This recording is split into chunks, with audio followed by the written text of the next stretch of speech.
He says he wants to talk about the First Amendment. I was going to let him talk if he was going to talk about the agenda item regarding public speaking. But what he wants to do is talk about Todd Bowden. I said, well, then that's general comments, and we're going to put you at the end. Can I separate the general comments from the things since we haven't passed that yet? What's that? I Yeah. don't even know what he's talking about. So what we're supposed to do, according to Florida law, is do two things. Number one, follow a policy. Number two, Oh, we can't start that yet. I didn't know that. doesn't allow us to do that. All right, fine. We're discussing it. You're fine. I'll show you what I'm going to say. Oh, all right. 1 minute, so you got 1 minute?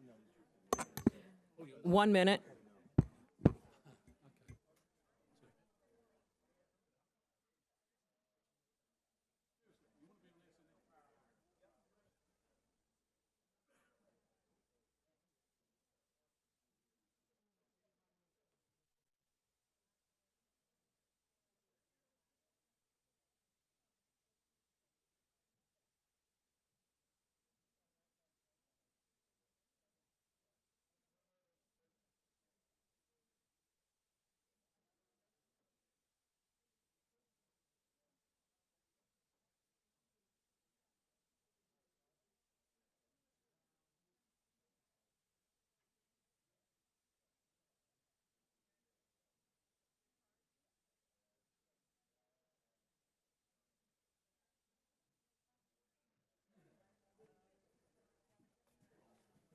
Okay, we're good. It's advertised as two different places, or I it's didn't know what he advertised was as talking Well, about. look I at the didn't know what agenda. he talked to her about. Right? Where's public comment on the agenda? There's hearing of citizens. And then there was another hearing of citizens at the end. Her mic's live. Her mic's hot. Her mic is hot. What? Her mic is hot. So is yours.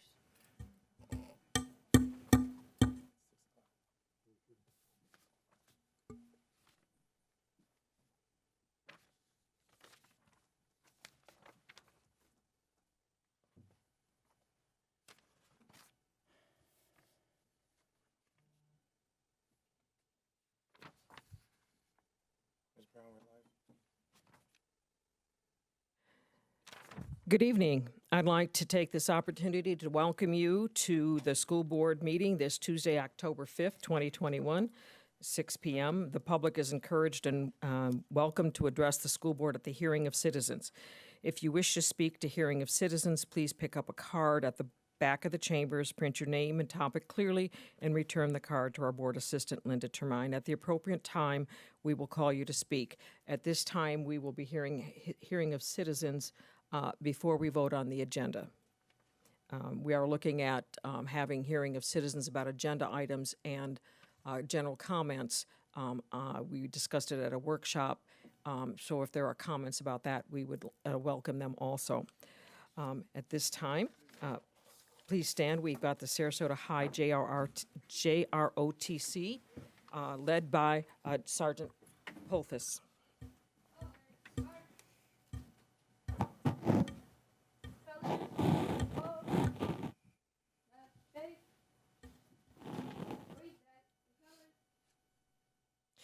This evening, we're proud to have a student representative, Spencer Ostrowski from Oak Park School. Would you lead us in the Pledge of Allegiance, please? Yeah.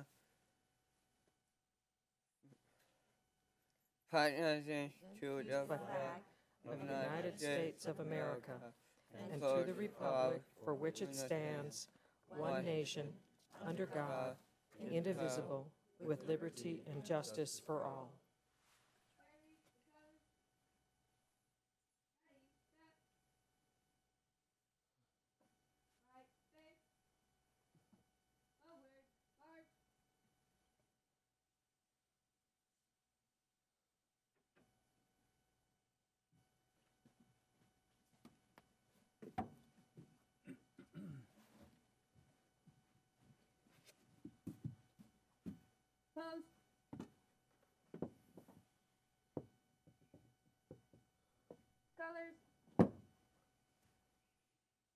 Present arms. Order arms. Left face. Forward march.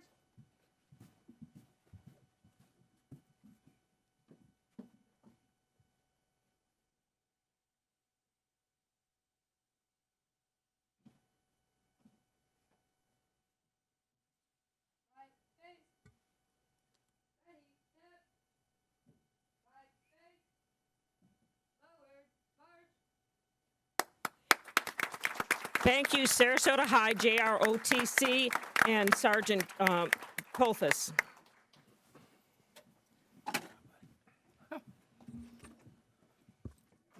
Tonight, our student representative, as I said, is Spencer Otrosky from Oak Park School. Welcome, Spencer, and it's nice for you to join us as student representative.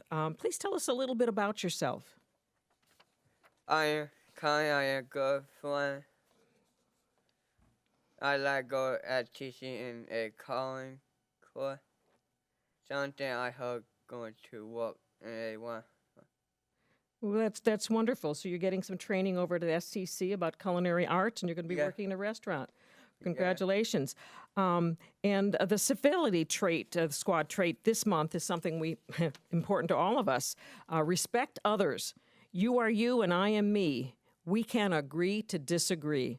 What does that mean to you, Spencer? I think in me we're all different, but we can't get along. Well, thank you. Yes, we should all just get along. And I think you have a guest in the audience here today, too. Is that your mom? Yeah. Thank you so much for coming tonight. And your principal is here to support you, too. Thank you so much. And we'd like to thank you as serving as our student representative. And we will send a certificate to your school, to the principal, for you to bring back. Now, if you like, you can be dismissed at this time. Yeah. Thank you so much for coming.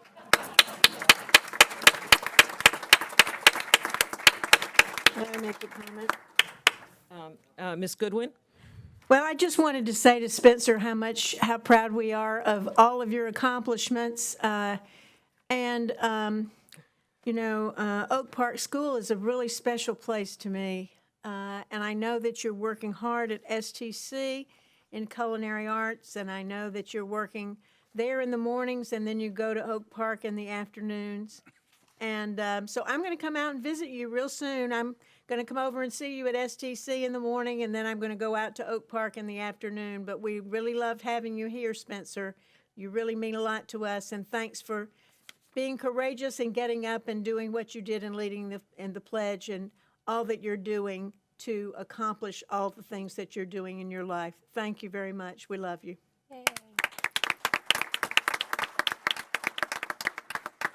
I know that things are going to get busy at STC coming next month because they always do a big Thanksgiving dinner, and people can come and pick them up and take them. I'm sure you're probably going to help get all of those ready. Thank you. Spencer, how many years have you been going to Oak Park?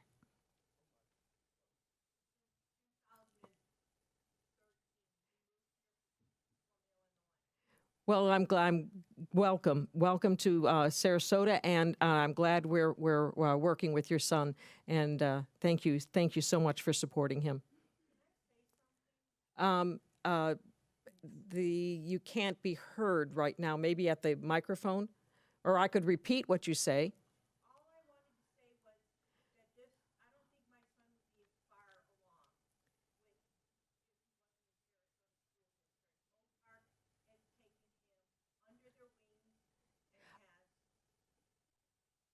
Okay. So you're so very happy with the progress he's made at Oak Park and that they've taken him under his wing and really progressed. Thank you so much for coming and supporting our schools. Thank you, Spencer.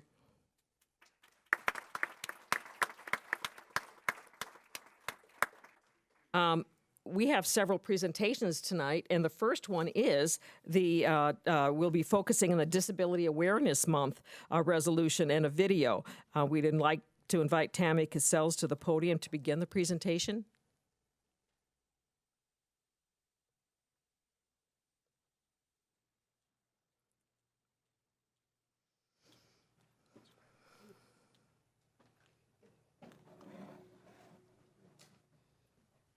Hi, good evening, Madam Chairman, school board members, Dr. Asplin, Student Representative Spencer Ostrowski, Mr. DeLeo, and community members.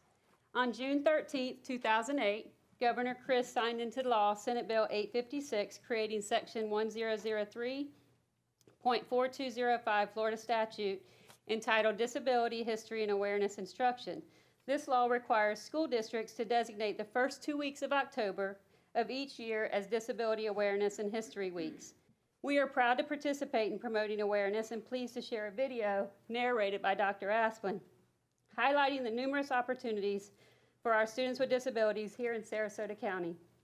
Our dedicated teachers, specialists, paraprofessionals, and administrators work together each day to assist individual students in achieving their maximum potential. Thank you to the parents and families of our students for the continued collaboration as we support one another in this important work, as many of our students identified with disabilities graduate and transition to post-secondary education or employment.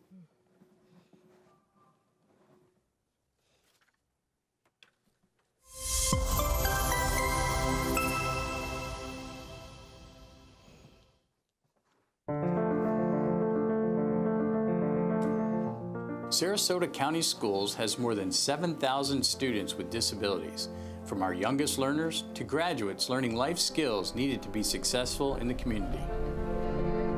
Early intervention is the key to success, and best outcomes are achieved when we work together as one with teachers, students, parents, and administrators. As soon as a student is identified as having a disability, we offer our support and access to services guiding their educational journey. With love, empathy, and a deep understanding of the intricacies and nuances of each student's individual needs, our motivated teachers and support staff create nurturing environments that offer the best opportunities for learning and growth. What does that look like? Like 18? Yeah. 2 steps to find the mean. Does anyone remember the first step? As students progress in their educational career, there are opportunities for additional services and tailored instruction. We want to make sure the greenhouse is got lots of water, that our plants have got lots of water, and that we will be able to have vegetables very soon. My son, Andrew Fiducia, started his CSE career at preschool at Gulfgate Elementary. He attended Oak Park, Brookside Middle School, Riverview High School, and now he's here at STC in the pilot program for the culinary arts. He's really enjoying this opportunity. We're early into this program, but he certainly is showing far more independence. We partner with parents and are honored that they trust us with their child's success. When we work together, the outcomes are truly amazing. Sending your child with Down syndrome to school at age 3, frightening, absolutely. But we had great supports from teachers, staff, bus drivers, everyone. All staff on all levels are available for help to help you understand. It's scary, but Sarasota County Schools, everyone at every school in my experience has been helpful. I've always felt highly supported. It's been a really positive experience. I have no complaints, except it can't last forever. We will continue to create awareness about disabilities, not only within our school district, but throughout our county as well. Our students continue to have a positive impact in our community and create lasting impressions on the lives they touch every day. Thank you so much. You're welcome.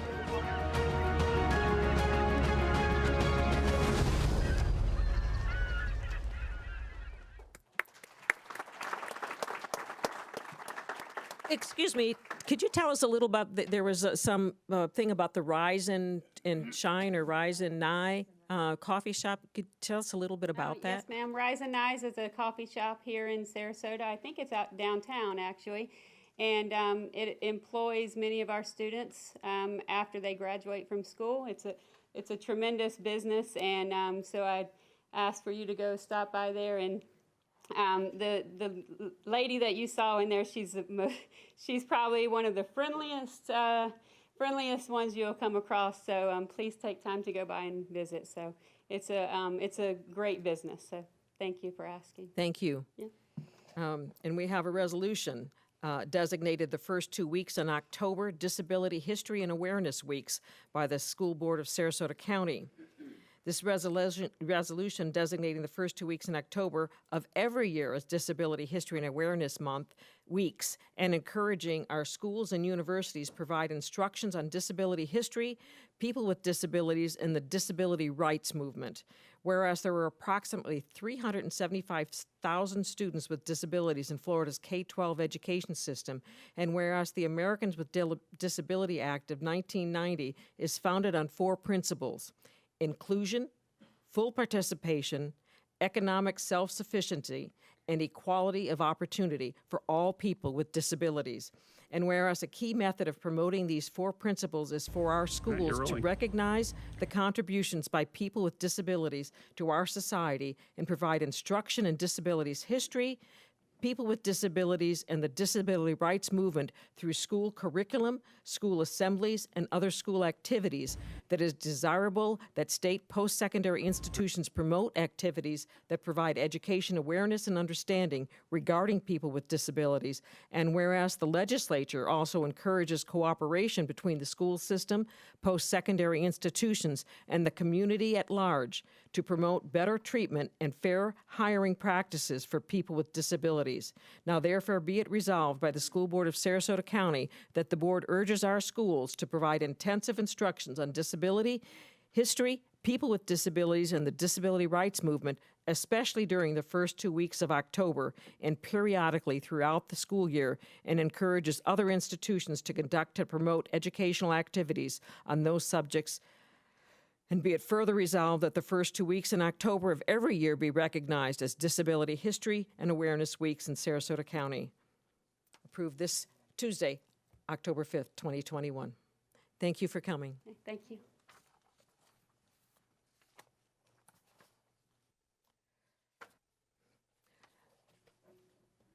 You're rolling. Next on our agenda is Dreamers Academy. We recognized Hispanic Heritage Month, and we'd like to invite Chris Renoff to the podium to show off one of our schools. So, good evening, everyone. Madam Chair, members of the board, Superintendent, Mr. DeLeo, Spencer, great to have you here. Thank you so much for everything that you're doing and your wonderful experience at Oak Park School. In honor and celebration of Hispanic Heritage Month, it is my pleasure to share a brief but personalized video message with you from one of our very dear partners here in Sarasota County, Miss Jerry Chaffee of Dreamers Academy. Jerry cannot be with us tonight, so she shares a very personalized message with all of you in recognition of Hispanic Heritage Month. Please turn your attention to the video monitor. Muchas gracias de todo corazón, Dr. Asplin, Dr. Moore, Senor Chris Renoff, Kathy, Madam Chair, Jane, Bridget, Tom, Karen, and all Sarasota school staff. Thank you for celebrating Hispanic Heritage Month with our community. My name is Jerry Chaffee, and I'm the founder of Dreamers Academy, which opened this year, a bilingual school that is led by the incredibly talented Dr. Katy Rodriguez, the first Hispanic American to lead a Sarasota district school. 90% of our staff is Hispanic American. They've come from all over the world to teach in our school district. I'm first generation Latina. My parents emigrated from Argentina. They were a mechanic, a seamstress, and as soon as they could, they opened their own business, which is something that we all have in common. A lot of our Sarasota County residents are highly entrepreneurial, and 1 in 5 children now in our schools are of Hispanic heritage. They bring an immense cultural capital to our classrooms. when I think of American values, I actually think of our families. We have so much in common. Our families are highly value faith, family, country, work ethic, the ability to control your own destiny, individuality, privacy, optimism, hope that allows us to always be able to improve our situation. And that is what our children are bringing into the classroom. So what I would love to have us understand is that together we can work with the district to develop a sense of belonging for all children so that we can all move forward and contribute to this great nation. And as we celebrate Hispanic Americans' contribution to our country, I just want to thank all of you, all of the hardworking people in our district that every day are consciously, deliberately, and passionately laying the foundation so that we can develop schools that are more loving, more engaging, and truly thank you, and de todo corazón, muchas gracias. So thank you very, very much, and I look forward when Jerry and her team are back in town to having them come present to all of you. Thank you so much. There was a nice article in the Sarasota Herald Tribune about the Dreamers Academy. Was that yesterday? It was actually over the weekend. Over the weekend. Dreamers Academy is a charter school in Sarasota County. It is serving, I think, just under 200 students this year, primarily kindergarten, but also first and second grade. Correct. They expect to expand on to later. And half of the day they teach in English, and the other half of the day they teach in Spanish. And so it's an interesting project that we have going on, and I know they've tried it in several other counties in the state and around the country, and we look forward to seeing how that's going to work with our students. We didn't hear any of that because you weren't by the microphone. They are give an update when she's back in town, but I also want to say it's a great partnership working with all of them all around. So thank you so much. Next item is the LGBTQ History Month proclamation. Mr. Edwards. So before I start on that, I just want to say Rise and Nye is an amazing coffee shop. It's on State Street. It's right next to Brick's Smoked Meats. Please go visit. And as we continue our journey, working as one for the success of all, proclamation, LGBTQIA+ History Month is October 2021. Whereas lesbian, gay, bisexual, and transgender LGBTQ Americans have made and continue to make great and lasting contributions that continue to strengthen our society. And whereas LGBT Month reminds both the LGBT and wider communities of important roles LGBT people have taken in creating the social, legal, and political worlds we live in today. And whereas this month we recognize the immeasurable contributions of LGBT Americans, we renew our commitment to the struggle for equal rights for LGBT students and staff. Whereas LGBT educators, students, families should be supported to live an affirmative life with dignity and respect. And whereas community-based organizations and community leaders have partnered with Sarasota County District to educate, support, and provide resources to promote safe learning environments for all students and families. And whereas the Sarasota County School District appreciates and recognizes the importance of LGBT History Month as an effective means of educating and calling to action citizens of Sarasota County to work together to promote equal protection for all Sarasota County students and staff, regardless of sexual orientation, gender identity, or gender expression.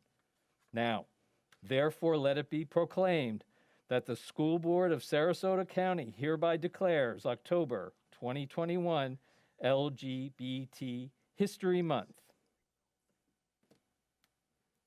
Thank you. And we have one last presentation, and that is the resolution directing the Sarasota County Commissioners to hold a measure on the ballot for March 8th, 2022 special election for the electors within the school district to vote on the approval of the renewal of the existing 1 mil ad valorem tax for 4 years pursuant to Section 1011.73, paren 2, Florida Statutes 2019. We go into the whereases of March 2022, 2002, 2006, 2010, 2014, and 2018. The voters of Sarasota County approved the millage referendum permitting the School Board of Sarasota County to levy additional 1 mil ad valorem taxes for the operating expenses of the district. And basically, we use that to increase the revenue for the state, for the county, for operating and for teacher salaries and revenue shortfalls shared with the charter schools. And the ballot question will be, shall the Sarasota County School District continue the 1 mil ad valorem millage beginning July 1, 2022 and ending July 30th, 2026 for school operational purposes, including recruiting and retaining quality teachers, implementing and preserving educational programs, providing textbooks to students, enrollment is required by law, with expenditures oversight by an independent Citizens Financial Advisory Committee. Yes for continuation, no for against continuation, and that is that. And next on the agenda is the superintendent's report.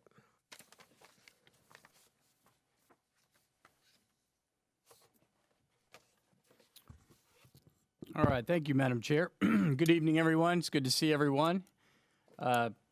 Just a couple of items here. First of all, October 1st was National Custodian Day. We want to recognize our custodians. We just want to show our appreciation for all of them, especially during these past couple of years and all the work they've done to sanitize our schools and keep our schools clean. We really appreciate everything that our custodians do every single day, so thank you to them. And then also next week is National School Lunch Week. President John F. Kennedy created the National School Lunch Week in 1962 to promote the importance of a healthy school lunch in a child's life and the impact it has inside and outside of the classroom. This year's national theme is Wild About School Lunch. And I'd like to recognize our Director of Food and Nutritional Services, Sarah Dan. There's Sarah, Sarah, right there. I know we've talked about her and our food service folks throughout the year. They've done such a fantastic job, especially during COVID, providing lunches and food for families and students. And she was recently named Trailblazer by General Mills. And everyone knows General Mills. They're the U.S.-based company that produces thousands of food products, including the cereal brand Wheaties. And everybody knows Wheaties because you've seen Michael Jordan, Barry Sanders, Derek Jeter. They've all been on Wheaties boxes, as you know. The General Mills Company has currently recognized school nutrition staff across the nation who have gone above and beyond to ensure kids are fed in their communities during the COVID-19 pandemic. And I'd like to ask Jody Dumas to come up. Where's Jody? If you can continue this presentation, I'd appreciate it.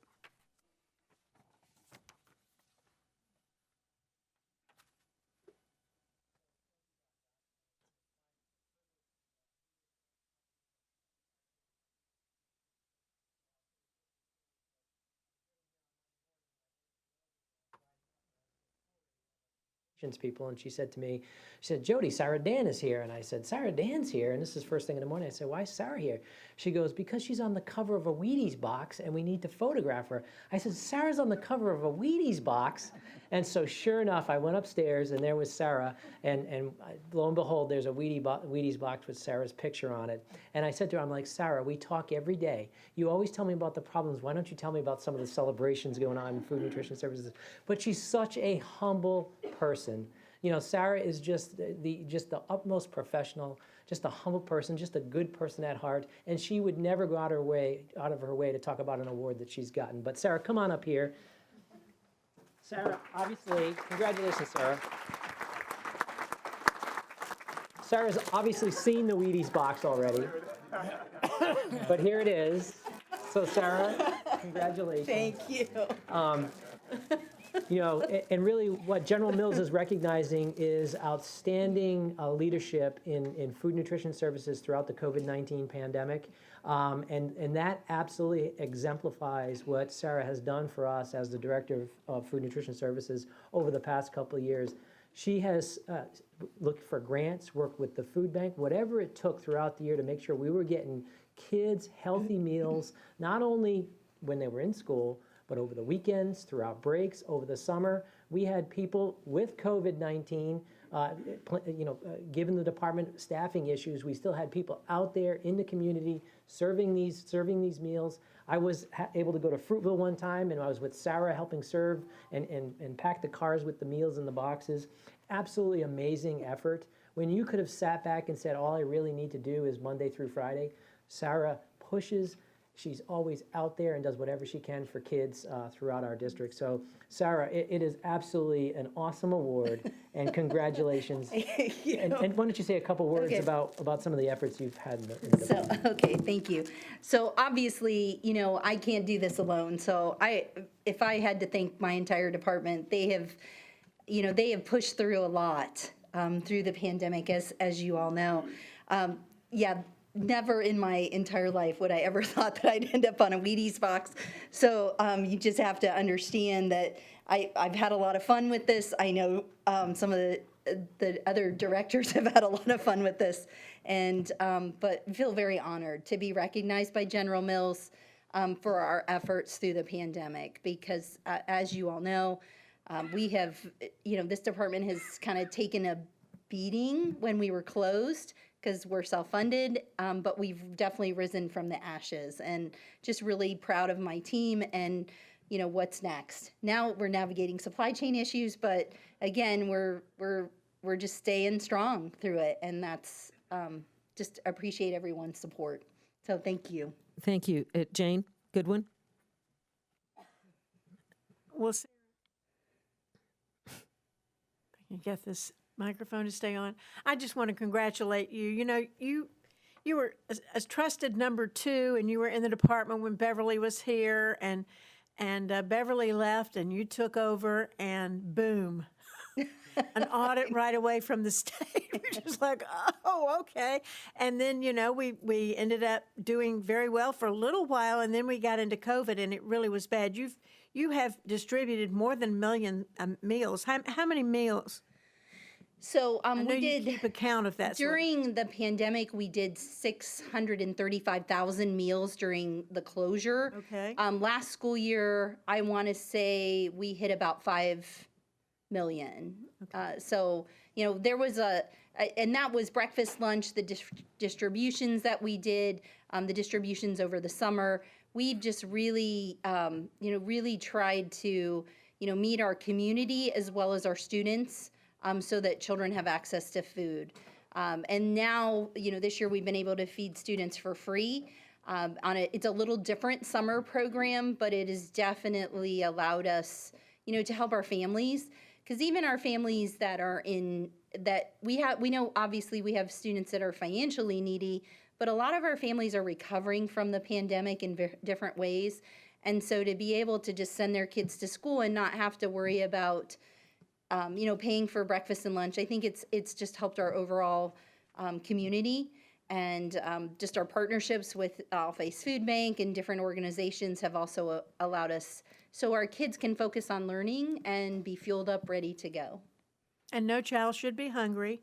No child should be at school who is hungry, and no child, should have to worry about that element of their life. Yeah. And of course, the nonprofit No Child Hungry has done a great deal to help us to be able to facilitate some of this. But you have always had a smile on your face, always can do, always, a wonderful servant leader, and I thank you. Thank you. Thank you. Was there anything else? Oh. No, we're going to get a picture. Good. Okay. Congratulations, Sarah. I don't know how I get my picture,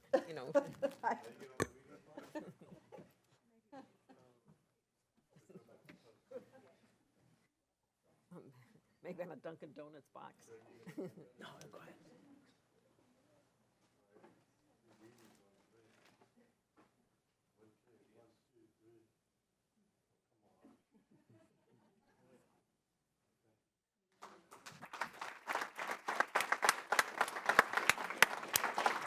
That concludes my report.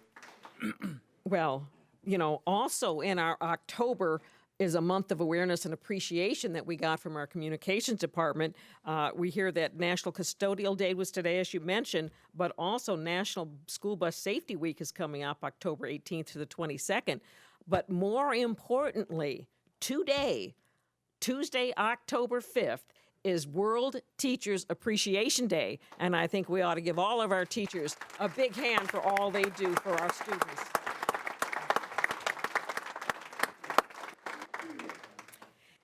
And this brings us to our hearing of citizens, and maybe we ought to repeat our civility trait. Respect others. You are you and I am me. We can agree to disagree. The purpose of the meeting is for the school board to conduct school board business. The meeting is open to the public. As such, members of the public will be given a reasonable opportunity to be heard about school board business, including topics on this agenda.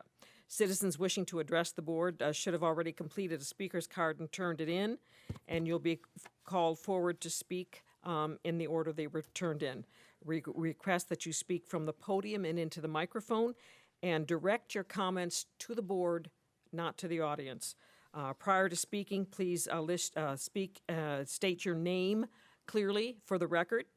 And so that we can set a good example as possible for the district's impressionable students, we respectfully request that you address the board and one another in a civil and courteous manner. Each speaker will be afforded a maximum of 3 minutes to speak. And when your time has expired, we ask that you promptly exit the podium area as directed so that we can call the next speaker.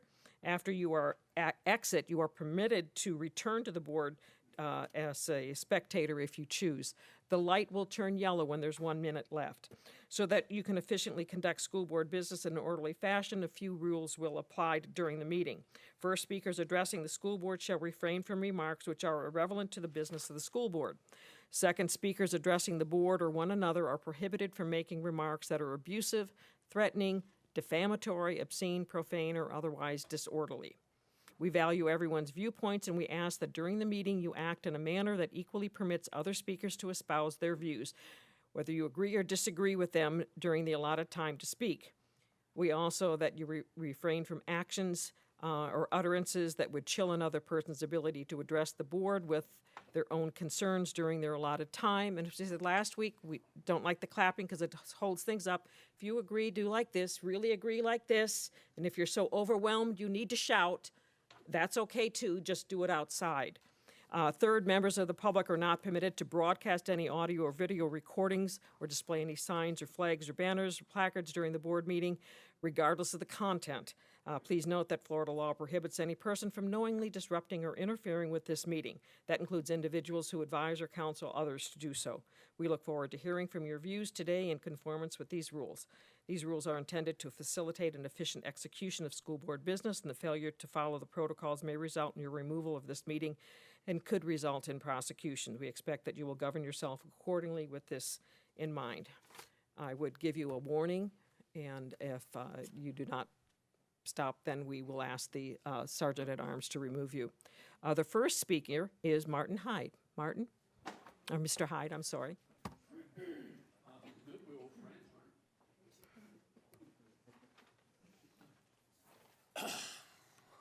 Wow. Okay, so good afternoon. Is this on? I know. Yep, we can hear you. Oh, obviously you can hear me. I want to make sure everybody else can. My name's Martin Hyde. I remain a parent, a taxpayer, and according to some unions now also some kind of domestic terrorist. The Herald Tribune printed on their front page today, the school board had settled a sexual harassment suit for $400,000. I beg to differ because while the board caused the problem by hiring the guy and exacerbated it by keeping him on, taxpayers paid the price, not the school board. This goes to my point and lesson today of choices with or without consequence. The consequence of being a bad, or let's call it what it is, shocking school board member is bad publicity, people wandering down your street, and of course not being re-elected if you tried. The consequence, though, of being a bad parent is much more serious. It's the nature of this permanent consequence that requires parents to participate in all aspects of their kids' public education, When I hear of a Northport High teacher last week putting fake news CNN on in a classroom when they were talking about vaccine mandates and requiring kids to sit up and listen, we're no longer talking about education. To use the cliche, it's indoctrination through propaganda. When I watch a workshop where Sarasota School Board members being paid with my taxes discuss ways in which they can not only control what taxpayers say, but how long they say it for too, the tail is assuredly and correctly wagging the dog. Fast forward to the recent threat by Attorney General Merrick Garland to use the Patriot Act and the FBI to strike fear into parents like you who might dissent, and we're in a conflict that will end badly. Of course, the difference is, the way I see it, conflict's going to end badly for you. There are more of us, and we pay the bills. It's not terrorism to speak at the school board. It's patriotism. We don't work for you or the government. You work for us. If you and the Attorney General don't like the heat in the proverbial kitchen, maybe stop turning the oven up with these outrageous attacks on parental and First Amendment rights. To be clear to the trio on the board and to Mr. Garland, we citizens are not going to be pushed around by you anymore. To the current superintendent and the current board attorney, I'd remind you both, politely, that you work for taxpayers too. This time next year, you might find a couple of those currently angry taxpayers deciding both of your futures. That's why I said last week, it's a good idea to be nice to people on the way in. Thank you. Your time has expired. Thank you. God bless you, God bless the parents, and God bless the United States of America. Lisa Shore. Lisa Shore. Here, you can do this.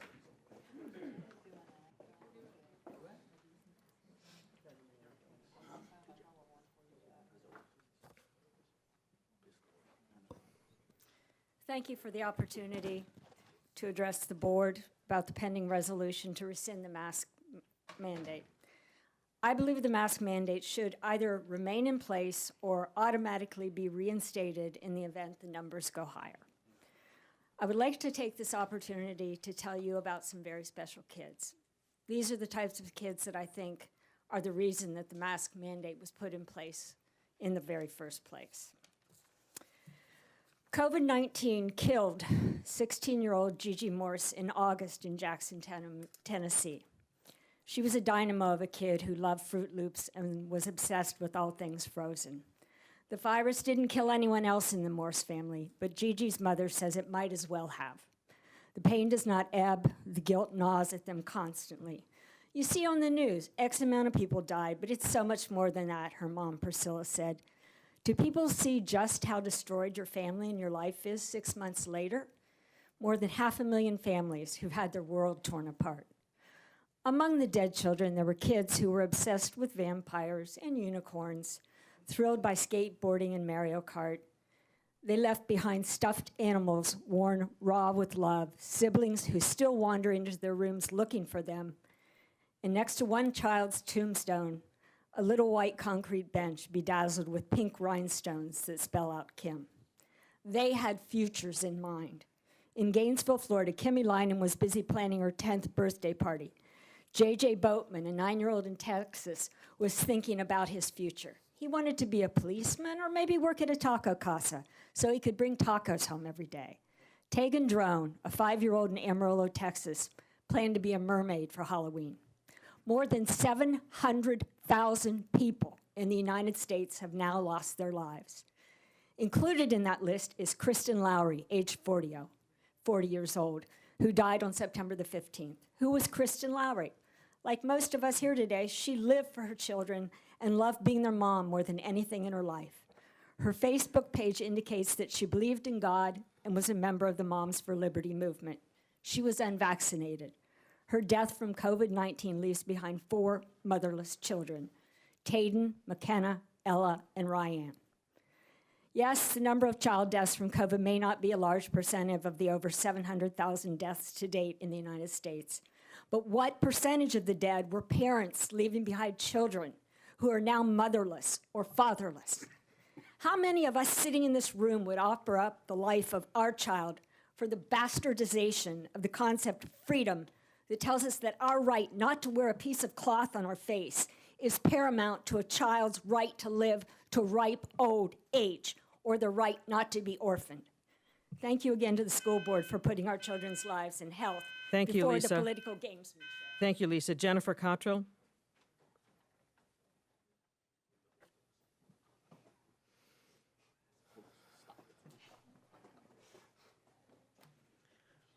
Good evening. I'm Jennifer Cottrell.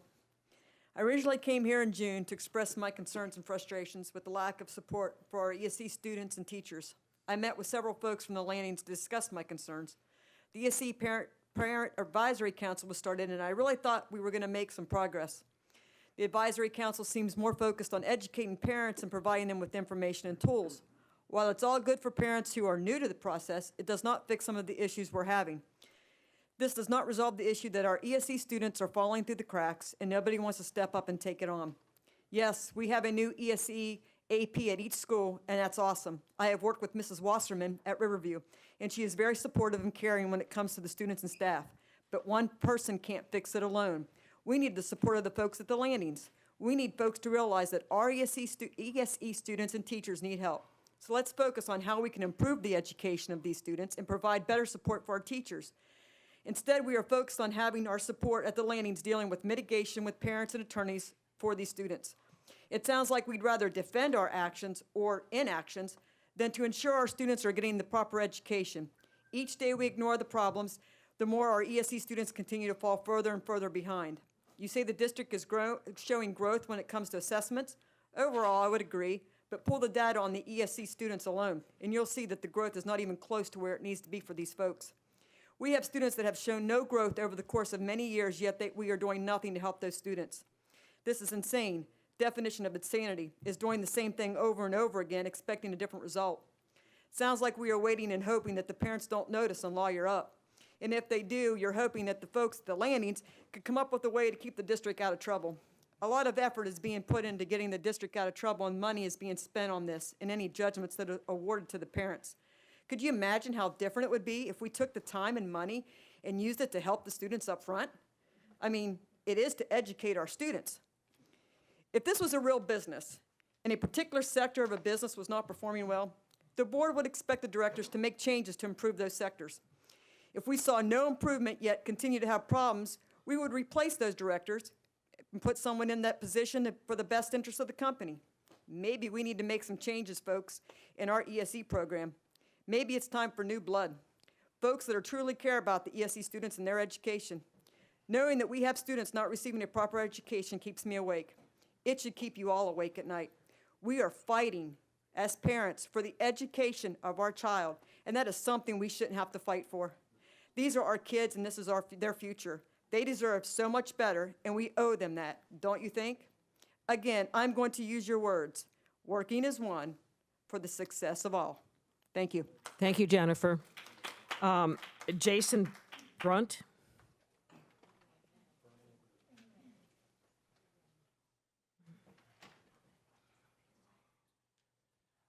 Oh, I missed you guys.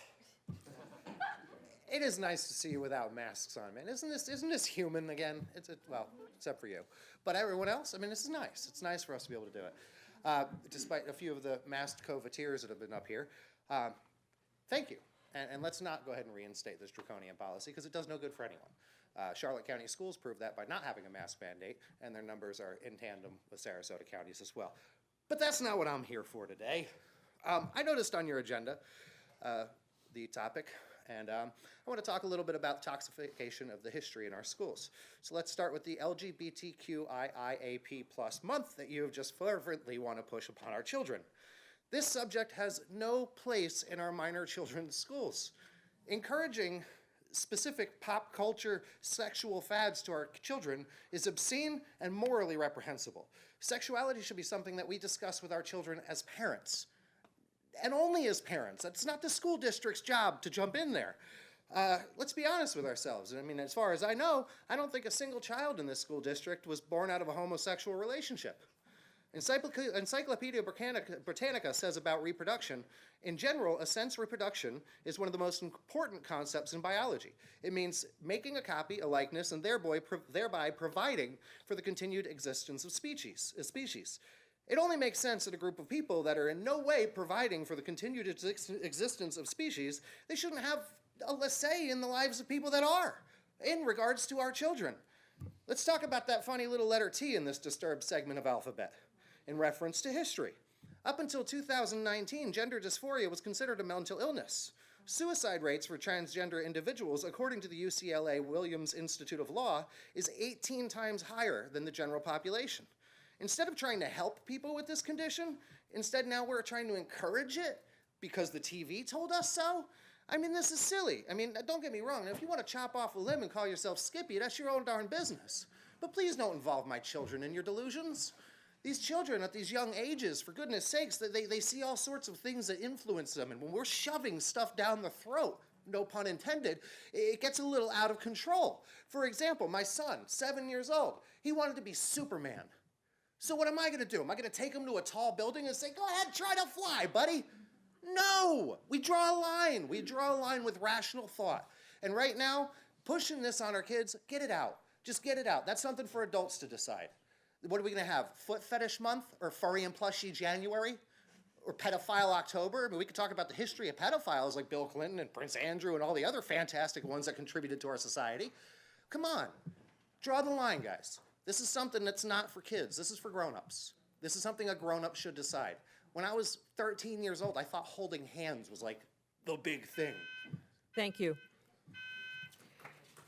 Next is Angela Nguyen.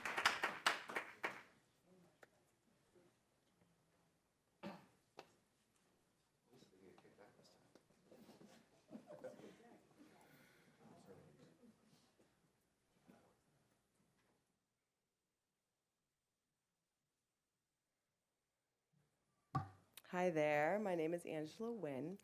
Thank you so much for giving me the opportunity to speak today. I'm here to say thank you. Thank you to the board, and thank you to the members who voted to pass the mask mandate to keep our children and our community safe. The bravery it took to put the lives of our children above political agendas was immense, and our community owes them a debt of gratitude. I truly hope that the board understands how vital it is to continue ensuring that our children are able to attend school in a safe environment. It is imperative that the mask mandate parameters stay as they are, or, at the very least, that the board swiftly reinstitutes the mandate immediately if the numbers start trending upwards again. I don't think any of us want to be in the position we were in mid-August, fighting to keep our children and our community safe. In addition, I am extremely saddened by the actions of people in our community. There is absolutely no reason for anyone to be protesting outside of an individual's personal home. We can be civil, we can be kind, we can do better, and we must do better for our children, for our families, and for our communities. Thank you again. Thank you. James Cirillo.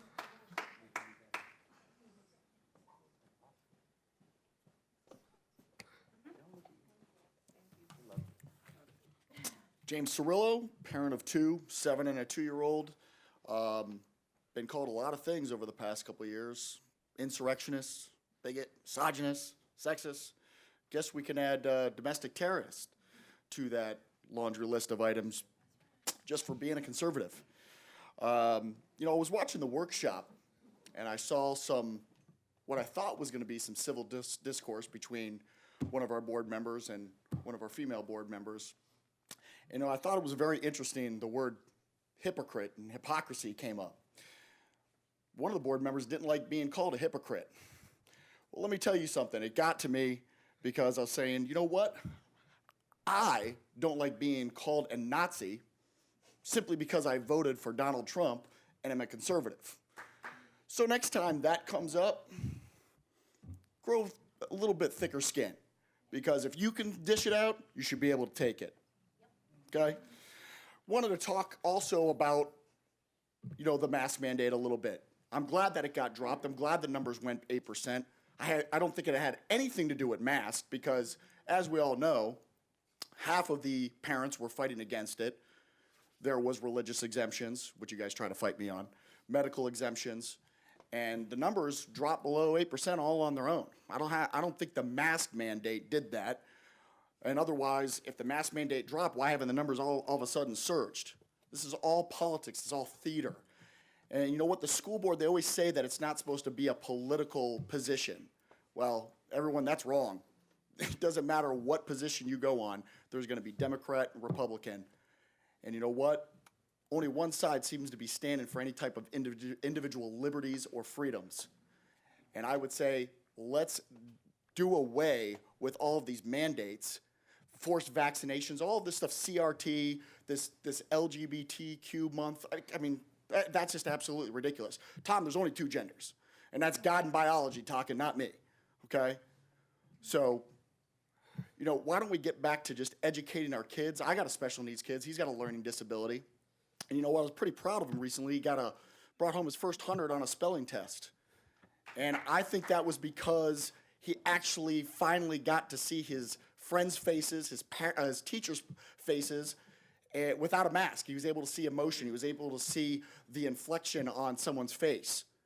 He finally got 100. And I've been practicing with him, homework all the time. And he finally got 100. And I don't think it's coincidence that it happened right after the mask mandate was dropped. Thank you. Thank you. I would like Karen Brown.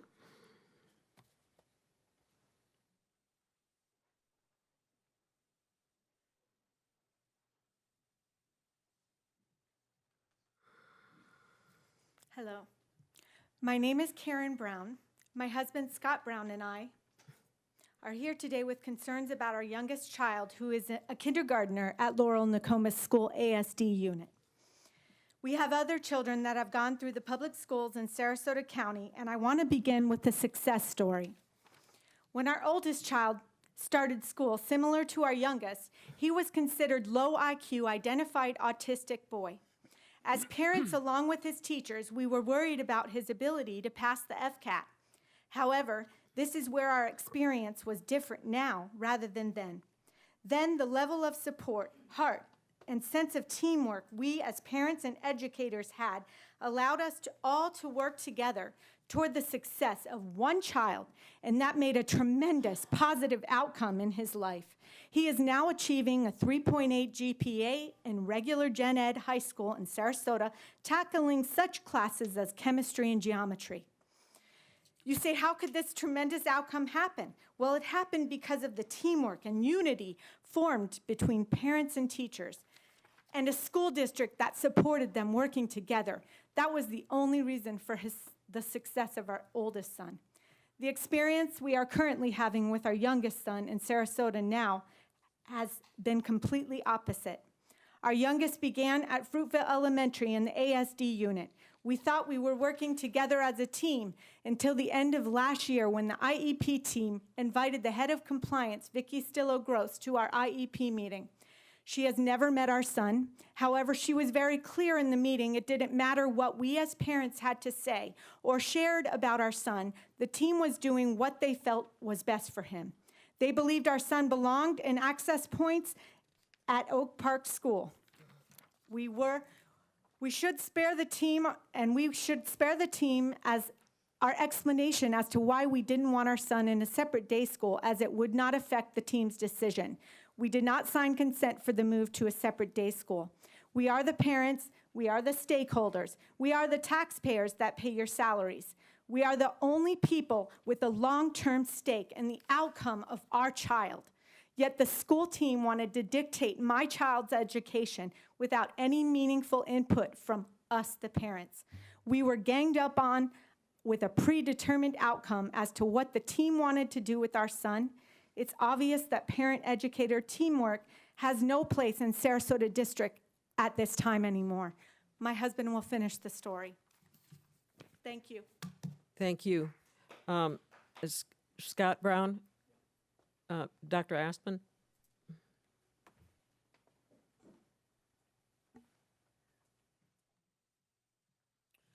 Chris, Good evening, everyone. Mr. Brown's finishing. I'm sorry, can you hear me? Everybody here? Okay.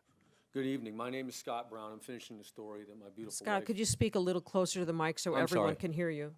Hi, my name is Scott Brown, and I'm finishing the story that my beautiful wife just told.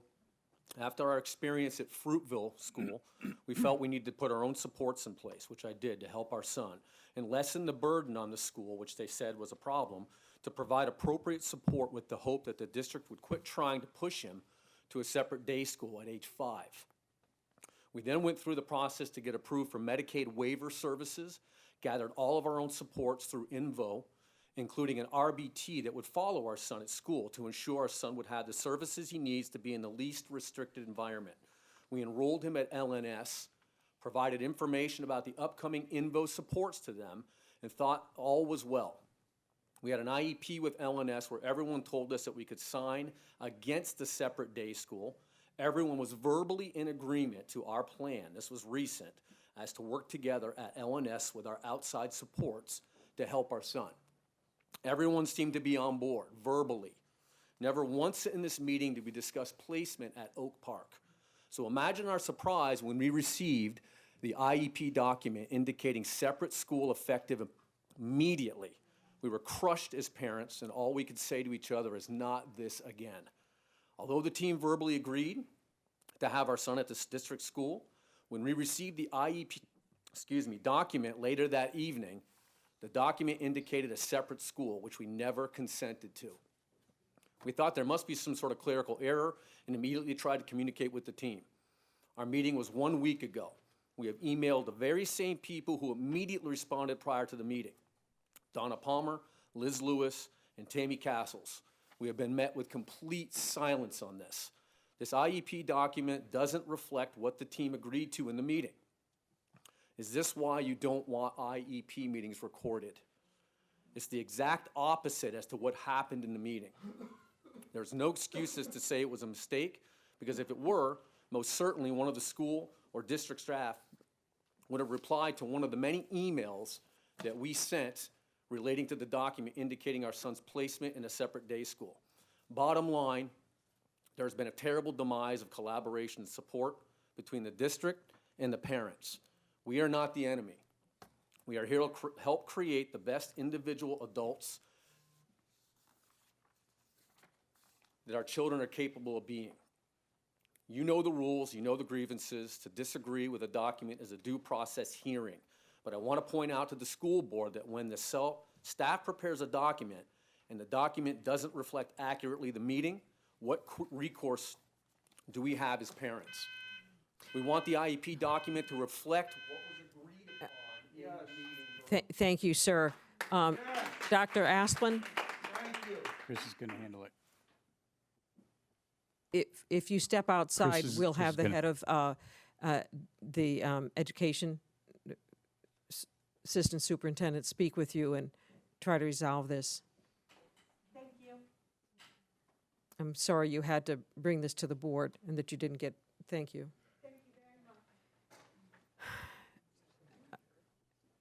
much. Mr. Wilson, John Wilson?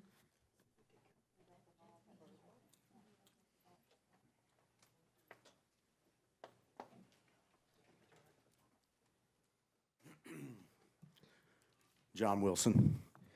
I wrote a speech, but after hearing Jennifer and the other people talk, this is exactly why you can't limit people to 1 minute or 2 minutes or have any of their freedoms based on how many people show up. You know, is my religious freedom based on how many people prayed today, or firearms based on how many people bought some today? None of that is in effect. I am disturbed that you would even ask that, and then these people have to tell their story, and what, you give them 1 minute and they get nothing out? Nothing that can be said. You know, there's so much truth that needs to come out at these meetings that everybody wants to keep tucked in. Nothing comes to light, no accountability. You know, why don't we talk about some of the schools that haven't had reading proficiency in 10 years, over 50%.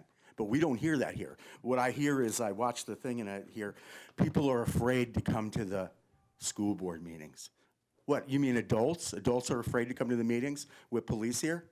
Come on, suck it up. These adults, if they're afraid to come, then it doesn't mean anything. They don't care. It's not important enough. That's all that matters. So I'm going to stand here for my right to speak, my 3 minutes. And if you limit everybody, all it is you're just proving that you're hiding. You want to hide the facts. And there's a lot of facts out here. So I'm gonna come to these meetings every 2 weeks, and I'm gonna hold your feet to the fire, and I'm gonna come with facts. Thank you. Thank you, Mr. Wilson. Tim Reese?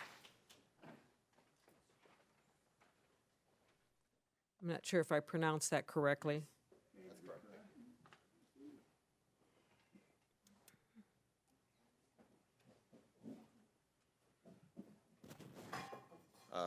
Hello, everyone. Can you hear me okay? Mm-hmm. All right, thank you.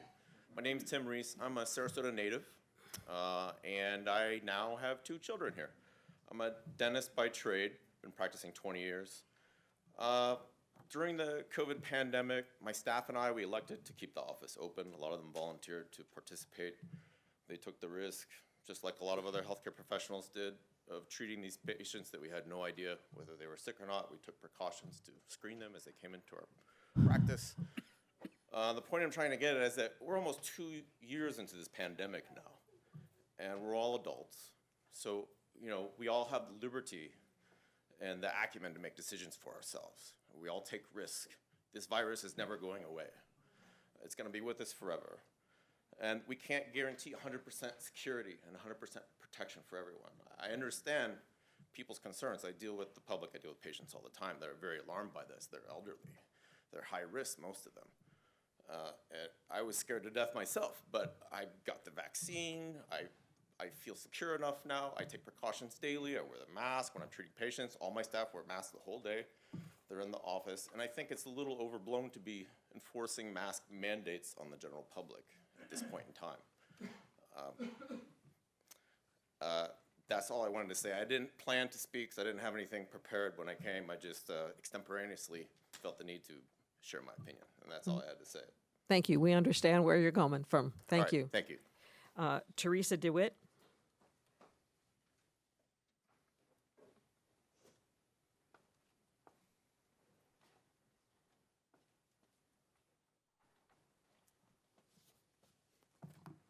Okay, can you hear me? I'm Teresa DeWitt. I wanted to talk to you about the First Steps situation. They're coming in to train our teachers to identify at-risk kids. So I just have some questions for clarification. What is the school's definition of at-risk? At what time is the parent called? Because it's unclear. What is the definition of triage?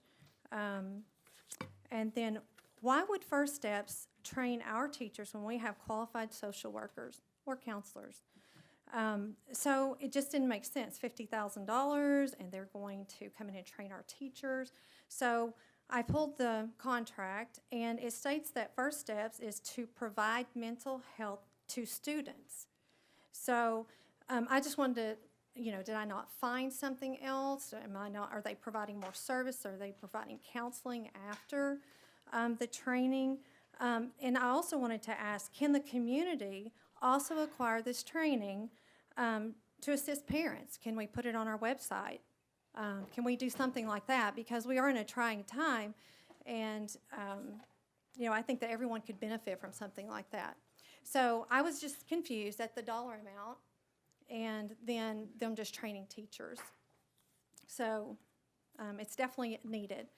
I'm a therapist of 18 years. I have a degree in community counseling. I have a degree in marriage and family therapy. I've worked in school systems. I've worked in psychiatric ward. I've worked in the schools, and I've worked private practice. And so I was very concerned about, and again, clarification, there's probably more to this, but from the handout, I wanted to talk about Unite Us. It's a digital platform to send kids info for everyone. The school's identified as network participant. And then I have a couple of questions. Who are the community partners, and has there been a business association agreement signed by all of these different providers? What are the services provided on the United Us platform? Unite Us says they may not be able to provide contractors. Unite Us states they do not provide secure platform, and the school's responsible for the hardware. What type of firewalls do we provide for the HIPAA-related information? Unite Us states that they are not responsible for any legal situations involving info of kids. Why does the contract state this program is as is? Why, if a parent chooses out-of-network service to be provided, why do they want access for their system? So I looked at the informed consent. Thank you. Oh, is that it? Okay. Thank you I'm much. sorry. I'll send the rest of it. Some of those may be answered when we discuss the item All and right, new thank business. you. David Wilkins? I'm gonna pass. I'm gonna pass. I'm sorry, did David Wilkins say he was going to pass? Pass, yes. Pass. Thank you, Mr. Wilkins. Ally Hopper?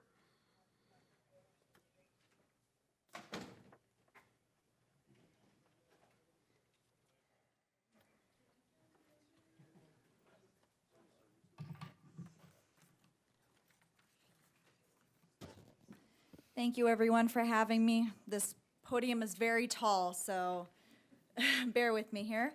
My name is Ally Hopper. I'm a first-generation immigrant, wife of an Afghan vet, mother of 2 children that go to Inglewood Elementary. My family moved to Inglewood a little over a month ago from out of state, and we chose Florida because it was one of the freest states in our country. We literally quit our jobs, sold our home, uprooted our family for freedom. And my husband served this country for that. You can imagine my complete and utter shock that within the first 2 weeks of being here, that we faced a mask mandate that went against the governor's orders for our kids.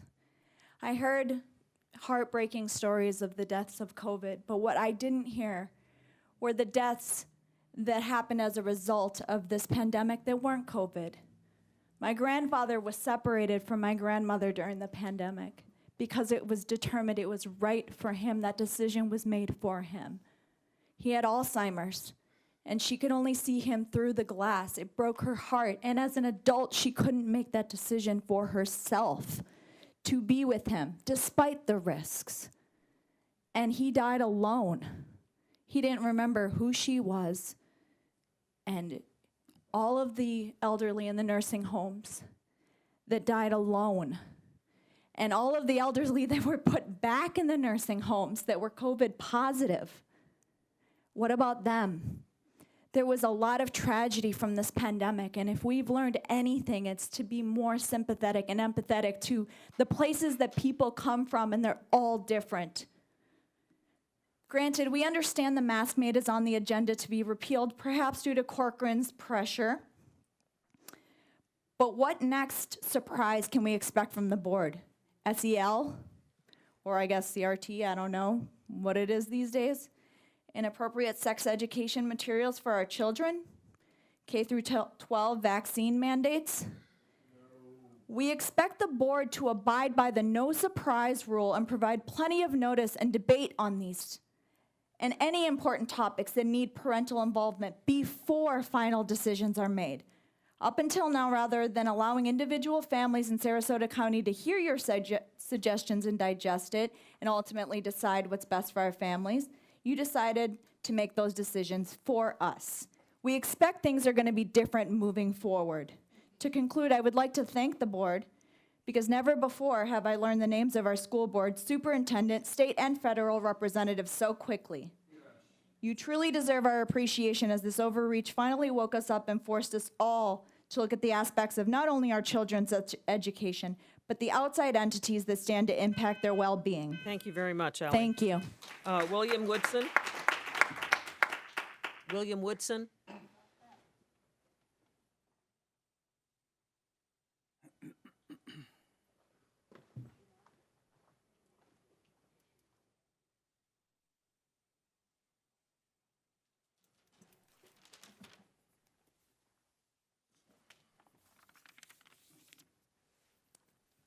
Thank you for this opportunity to address the board.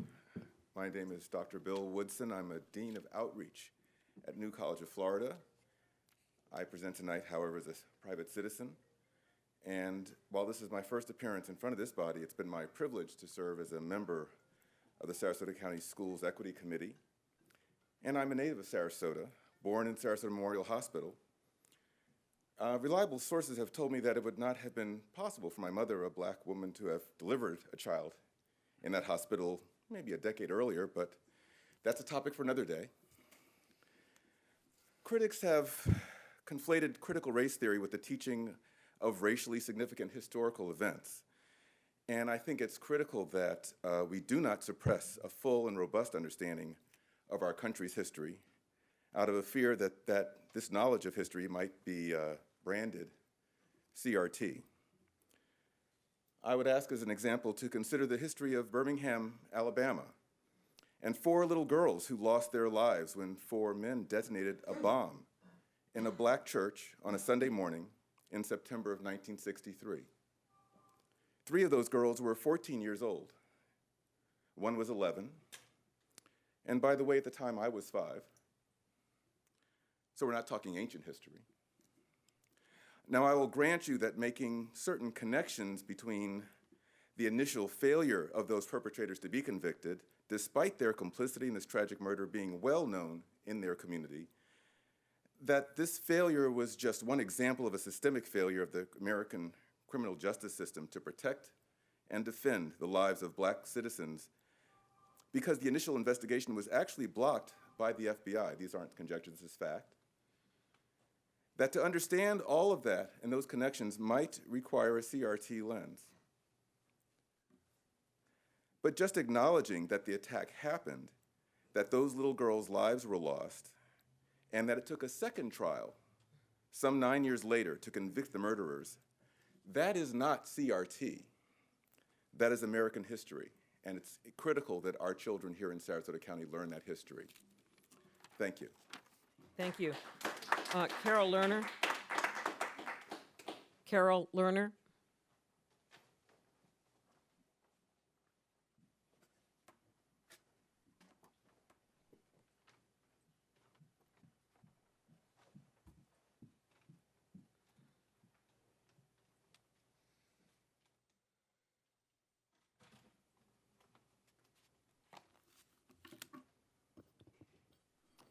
Good evening. My name is Carol Lerner. I'm a retired educator, and I'm chair of Protect Our Public Schools, Minnesota. Kind of want to talk about a hodgepodge of what was on the agenda tonight. I, both as an educator and as chair of POPS, I want to support the resolutions in support of Disability Awareness Month, Hispanic Heritage Month, and I love the Dreamers Academy. I think that's terrific. And LGBTQ plus History Month. It is the coming together of all students with differing disabilities and abilities and interests that make Sarasota schools really strong. We can address both achievement and equity at the same time. I also would like to urge the community to come together in support of the 1 mil March referendum, which represents 13% of our operating budget. It is critical. It represents part of teacher salaries and a lot of wonderful programs that the parents and students here all very much enjoy. I also would like the community to come together against hate. I was very upset by what I read and saw a video last night about what happened at one of our school board members' house. For those who, it's been alluded to, but for those who don't know the specifics, the Proud Boys organized a rally, and a rally that was very much based on hate, calling the school board member a tyrant, threatening. And as someone else mentioned, it came on the same day that our U.S. Attorney General Garland issued a memorandum, very concerned about these issues. Now, POPS has put together a resolution which is too long to read, But basically, what we're asking is for the community to come together, to condemn that, to support a coming together around positive goals. We also believe that the district and the board should report this to the Justice Department. This is something that we really cannot tolerate as a community. So I think we have to go both tracks. We have to stand up against this hate, but we also have to come together and stand up in support of really strong public schools. And we have them here, but they definitely can be made stronger for all children. And POPS is going to be initiating a campaign to do that. Thank you, Carol. Next is Marcus Spiegelman.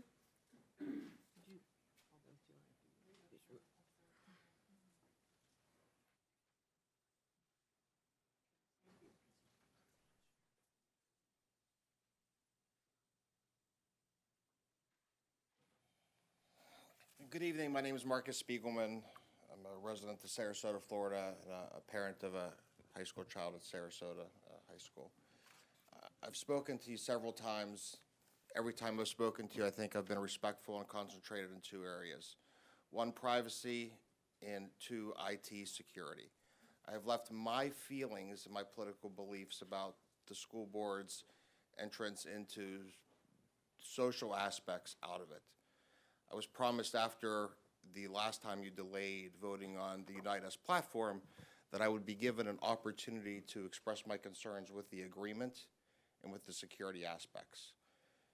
Unfortunately, you brought it up for vote tonight, and I was not given that opportunity. So let me mention a couple of things that I certainly can't get done in 3 minutes. One is you've kind of alluded to the ability to evade HIPAA under FERPA, which makes this system part of the educational record. Unfortunately, in this agreement, you have said that people have to be vetted for their ability to work in the United States, but you're not background checking the people who have access to the sensitive data for what I think we can agree are the most sensitive students, ones in need. So to not background people who have access to information about these children is just wrong. And I think if you Google it, you'll see other systems when this has happened where these people have been targeted by companies. Secondly, I'm not sure if you realize that inside of the data license agreement, you have given both other network participants who you don't know who all are of and Unite Us the irrevocable, worldwide, non-exclusive, royalty-free, fully paid-up license to use, reproduce, modify, distribute all of this data. I'm not sure if you're aware that Carrot Health was recently acquired by Unite Us. If you don't know who Carrot Health is, it's big data. If you read their website, you'll know exactly what the intent is of the data. You are not taking into consideration what is going to happen as a result. There are some of us who work in this business who know more about it than you. Yes. I hope that you would leverage those resources to at least listen to the concerns before accelerating a vote, which was not driven by the end users inside of the school district. It's been driven by you. There are not people who are working at the schools who said we cannot move forward without this. This is not an emergent need. I don't understand what the rush is. You are exposing data into companies whose website states their goal is to increase the number of patients they can serve. That's the purpose of Carrot Health. It's to drive revenue to the providers. You're participating, and you aren't putting in place protections for the most vulnerable students. I hope that you will reconsider. Thank you. Thank you. Alexis Spiegelman. Alexis Spiegelman.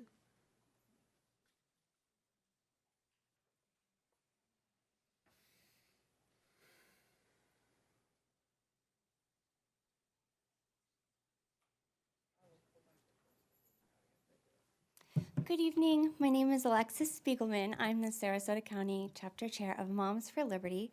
I would first like to begin by saying that Moms for Liberty does not in any way condone the type of behavior that occurred last night, Ms. Brown. We are saddened by that, and there's no place for anyone that demonstrates that type of behavior in our organization. Appreciate that. Thank you. I wanted to talk to you about a few things on the agenda. One being, well, actually, this is from the workshop, Neola. It was discussed this morning. From what I've heard, Neola is writing policy across the state of Florida. One of the policies that they're working on is the one that's going to limit our First Amendment right to petition our government. I wanted to understand what the relationship is between Neola and the FSBA, which Ms. Goodwin used to be the president of. I noticed you're leading the Neola conversation, so I wasn't quite sure about that. Are parents paying to have their First Amendment rights taken away? If you look at the policies across the state, they seem to be kind of like cookie cutter policies. I also wanted to ask you about agenda item 20, the approval to increase the purchasing limit for the anticipated purchase of materials. This seems to be the common way that we're doing things. Instead of having like a thorough process where we're able to evaluate the materials that are going to be purchased and the amount. In this case, we're going to spend another $5,000 on Brain Pop, bringing the grand total of this resource to $70,000. Brain Pop is the program that was found to be promoting Marxist ideology, homosexuality, anti-police rhetoric, and racism last year. Why are we, the taxpayers, not given the opportunity to thoroughly review and vet the materials being given to our children before you purchase them? Why are so many of our school materials purchased in this way with absolutely no transparency? From the outside, it seems a bit underhanded at best. I wonder how much money we've spent without really noticing it. Why are our kids spending so much time at school being instructed by a global program instead of interacting with human beings? Unite Us, I think my husband touched on that very well. We have a few questions. Will parents receive a full disclosure about the risks involved for their children? Will they be able to opt in? Will parents be informed that Unite Us just purchased a data mining company? Will parents be told that their kids will become leads for mental health practitioners and that label will follow them for the rest of their life and be on a system that third-party contractors who we don't even know who they are will have access to, and you have no way to enforce any kind of security on the third-party vendor side? The other thing I wanted to ask is, why haven't we spent any workshops or times or talking about the grades? I mean, I know that there's the recent article in the Herald Tribune that said schools largely opted out of reviewing an official grade from the state. Thank you so much. Thank you, Elizabeth. And as I said, this is a time for us to listen. If you want answers to your questions, please send us an email, and we will try to answer those. Mike Cosentine?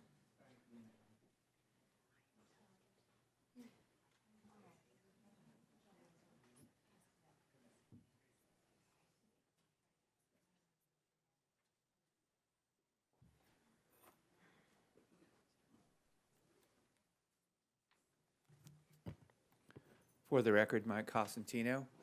Cosentino, thank you. Cosentino, yes. Mr. Superintendent, board members, I appreciate the opportunity to speak before you today.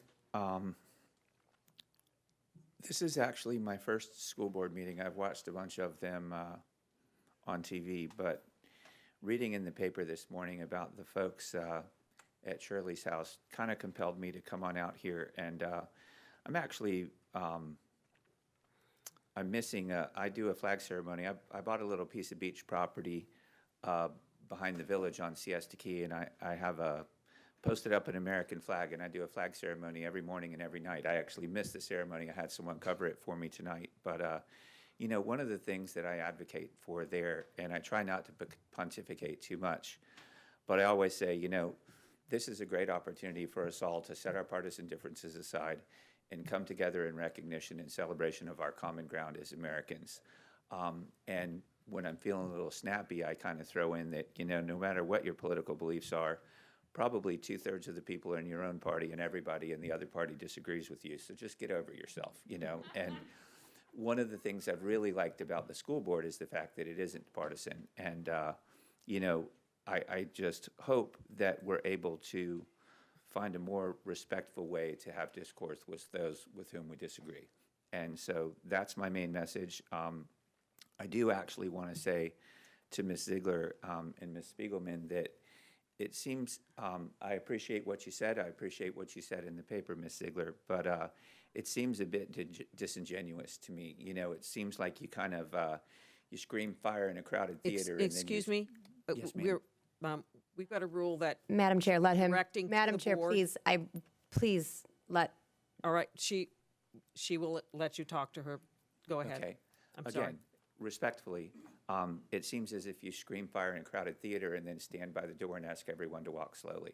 And so I would appreciate it if in the future that we could just go into it with that sort of attitude. It seems like it would be much more productive. But outside of that, I think you're all doing a great job, and I thank you very much for your time. Thank you for your time. And the last speaker is, I believe it's John Katera. It was a late.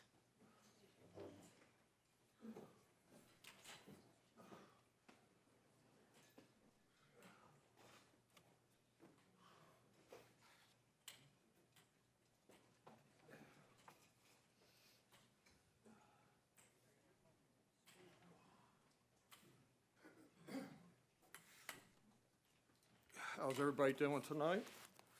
My name is John Satara. I'm going to be taping it just like you guys are. Could you state your name for the record, please? John Satara.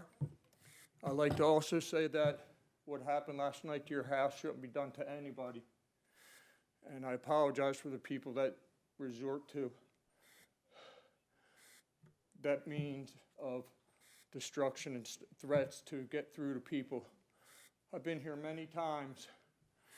It seems like the harder I fight for my kids, the more things that are turned against me.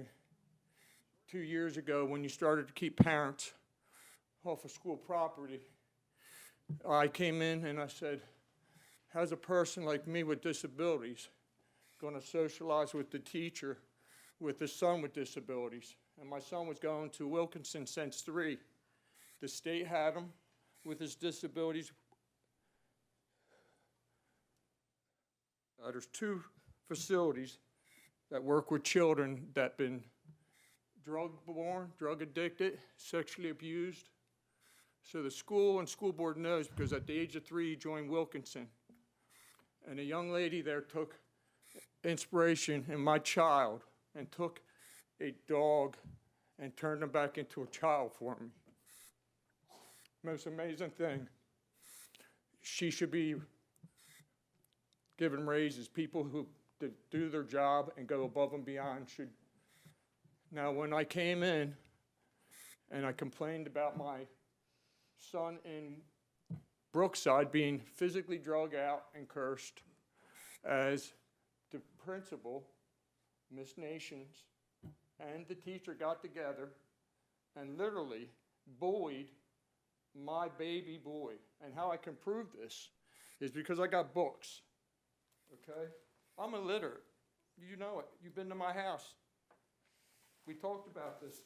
While you guys were, when I was coming to the school board and bringing up the accusations about how she's keeping our schools safe and how we have other people coming into our schools, like. I'm sorry, can we give him more time? He visibly has a Like independent contractors that would literally, as I sat there at lunch with my son, who was approximately 5 years old, a guy pulls his pants down to here and lifts his shirt up to here and is fixing himself. I took pictures and videos of that. I took pictures and videos because I was being written up late every day. Welcome my son to class because a Spanish lady was leaving her baby in a car. I couldn't let it happen. She didn't understand me, so I stood there. I brought it to Miss Nation's attention at a meeting which I had to go to Dr. Fleener's office and have her call to actually set up a meeting because she wouldn't even give me a meeting because I wanted to know why. I had no idea why you want to keep parents off of school property. Mr. Katera, But now I understand because as our superintendent was sexually harassing teachers, secretaries, students, you guys knew my son's history and went after me. Mr. Katera, I would like to have our associate superintendent in charge of academics speak to you and try to resolve some of the questions that you have right now. I know they're, I know, I know you've got, I know your children have a history and you've been trying to take care of them. Officer Dan, he comes to my house. I could see being 3 days or something, not being in touch with school. I showed him my phone, and I talked to the principal, Yeah. I talked to the nurse, and I talked to Miss who runs over Wilkinson. I'm sorry about the names and stuff. I want you to save your energy to talk to our assistant superintendent, but, and I will follow up to make sure that your concerns are heard. Still running so much missed funds, because last year, when you do the testing, and you test the students every year, right, for the federal funding, and they It's- fail, or they cheat, the test, you get eliminated, right? Wilkinson School, all the kids failed. So then you should have lost the federal funding. It was state funding, and we're looking at that, sir. Well, I have proof. Yes. Not only do I have proof of this, everything I'm telling you, I have proof that the school itself went against federal funding and a federal thing as far as they came to me and they said, do you mind if we retest them? I said, like, if that's like meat cheating, right? John, So what they did the next John, you know that I'm a woman of my word. I worked with you last time. I am going to follow up with what our staff has to say and get back to you. Thank you. Thank you. No, we don't need a lawsuit. We will talk to you right now, sir, and try to resolve the issues. Thank you. No, all it was for me to come here. I know, sir. You know my children. I know your children. Died this podium. I want all you people to know. I love every one of your children and women. I stick up for you and smart. I want you guys to know my house is a state house with blue. I respect every one of you guys. I respect every one of you guys, even after what I've been after and been through. But I'm going to tell you this. Ain't nothing coming soon and nothing coming fast, and maybe not even in my lifetime. But I'm going to give my damn life at this podium every chance I get. Thank you, sir. For my kids and their education, because I filed a lawsuit and you're not following it. Thank you, sir.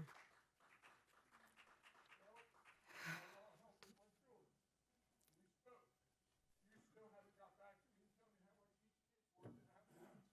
his disability. And in your office, you have not lived up to your boundaries. 3 years ago, what did that tell you? I'm good.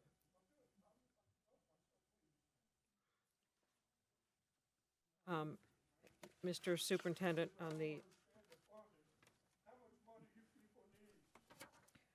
I'll try my damn check over to you, every one of you guys, and live on the streets and educate my kids. I had to come here when Black Lives Matter were out there, and mothers in red shirts were getting beat up. Nobody did nothing. But when they heard Johnson Terror's coming, they made sure the shirts were out there now. Or then, and I videoed it, and I want to tell you guys something. The videos and the documents I have are to be reckoned with. we'll have them share, One of you guys know about it. they will share them with us, sir. Funding and everything rides on this. Sorry about this, everybody, but this is the damn closest thing to my heart. All right. If I don't do this now for my kids, isn't nobody gonna do it? Stand up for your kids. I hope you do. I hope. Are there any additions or, Yes, there is one revision to the agenda. An addendum was added to item number 8, the instructional classified personnel report. A revised salary schedule was added to item number 10, approval of temporary substitute salary schedule. Also, new business items added to the agenda. Item number 32, repeal the emergency face mask policy for students, employees, visitors, and vendors for 21-22 school year. Item number 33, approval of the addendum to the referendum ballot language and the resolution for the ad valorem millage. And then item number 34, approval of the participation, public participation at board meetings, policy/bylaw. We are pulling that one for a future board meeting, but still taking comment on that item. I move for approval of the consent agenda as amended. Is there a second?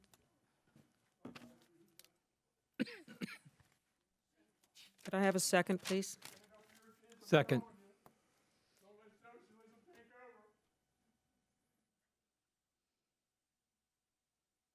All those in favor, please vote, or you vote either way. I just voted. Oh, number 34, the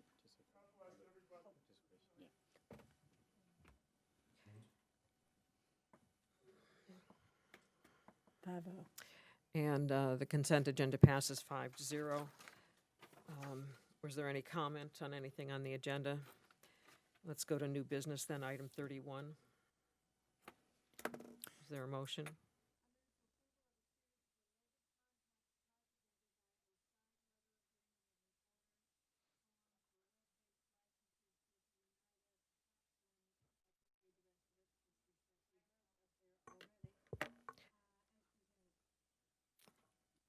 Is there a second?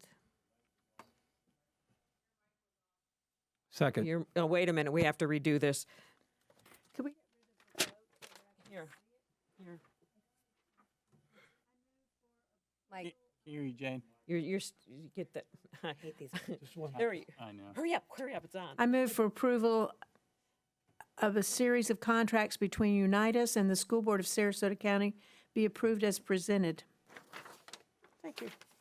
Is there a second? Second.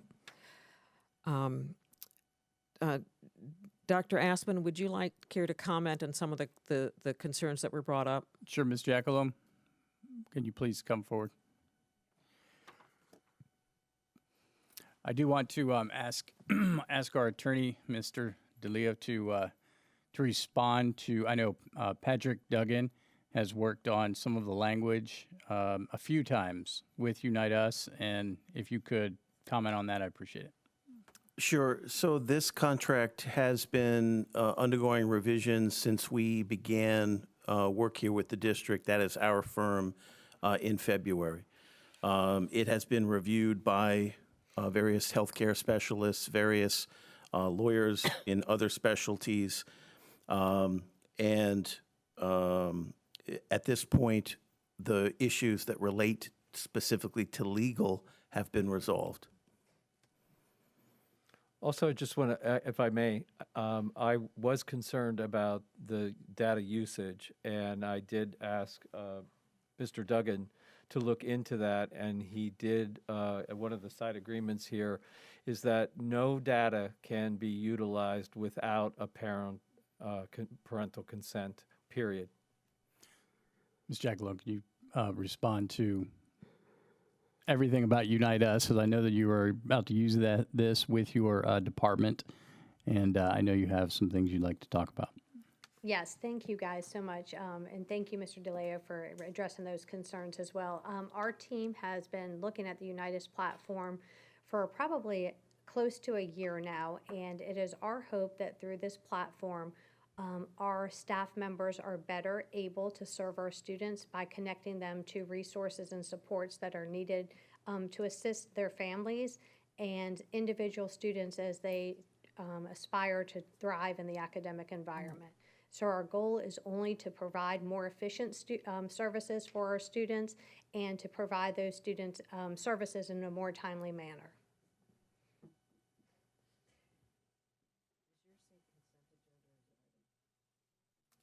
Of course, and I do want to address something that I did here in the community forum. We always have parents as partners. It is a critical component to the work of the student services team, and no student will participate or be referred for services without parental participation or consent. Should we re-vote for the consent agenda? No, it went through. She documented that. Thank you. Thank you.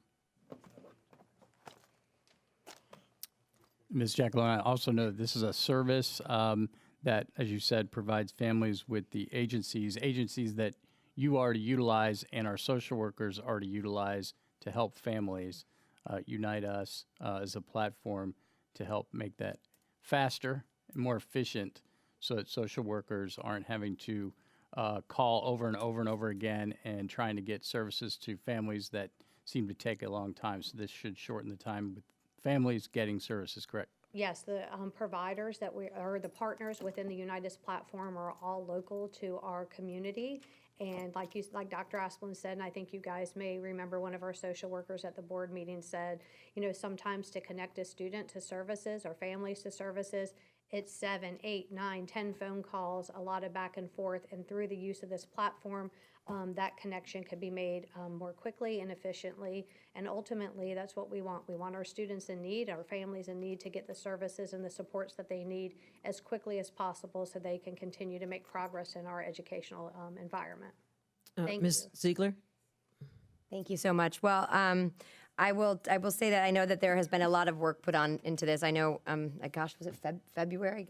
That I had raised some concerns, and what had initially raised my concern was the lack of, the indemnification clause or the lack thereof, which was highly unusual from what I had seen come across for approvals in the past. And given the sensitive nature and the relatively newness that there was no K-12 institution of which we're a current client, I know Mr. Duggan had done extensive work with staff and the superintendent and had relayed information to us through various updates.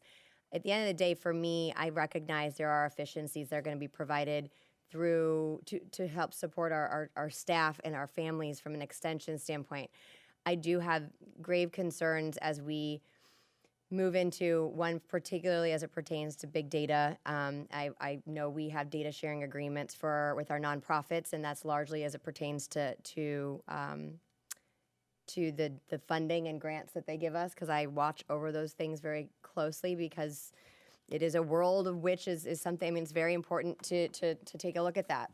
I know that there were concerns raised before, and one of my other concerns was that there were very limited controls or lack of the awareness of their third-party oversight from when you're talking about any kind of data breach or cyber breach. So I could go on, and I know the superintendent certainly knows. I've shared this before. I don't think that we have put it in the posture that I believe at the end of the day is in the best benefit, because because ultimately, if there was any kind of breach, it's taxpayers on the hook to pay any kind of issue there. And just for context, over 50% of data breaches, cyber breaches, have been education institutions in the last 2 years. So it's something that it's worth paying attention to. I understand there is a lot of support for it, but for me, the cost-benefit analysis and the risk factors are just not have not been remedied to the level of comfort for me. Ms. Rose? Thank you, Madam Chair. Thank you, Ms. Jacqueline, for being up here to address any questions.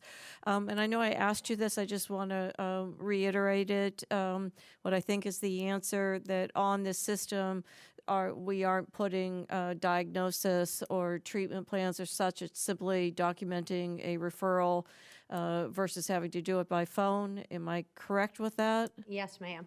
Thank you very much. So there's no personal to that student's plan information. That's correct. And then secondly, I'd like to have legal counsel address where we stand and any liability with the updates and contracts and the professionals that you've had look over everything, with what is our liability currently for a breach, which is something that happens in today's world regardless, and data mining of what would just simply be referrals and no other personal information. In order to give you specific answers to those questions, I would have to consult the language and work with the individuals who actually did the substantive work on that contract. Data breach is always an issue. It's always an issue for any organization like us. I know that there is language in the agreement to address that, and it was one of the concerns that was dealt with over the many months with this contract. But I can answer your questions, but they're specific enough that I would have to consult with some of the other lawyers who dealt with it.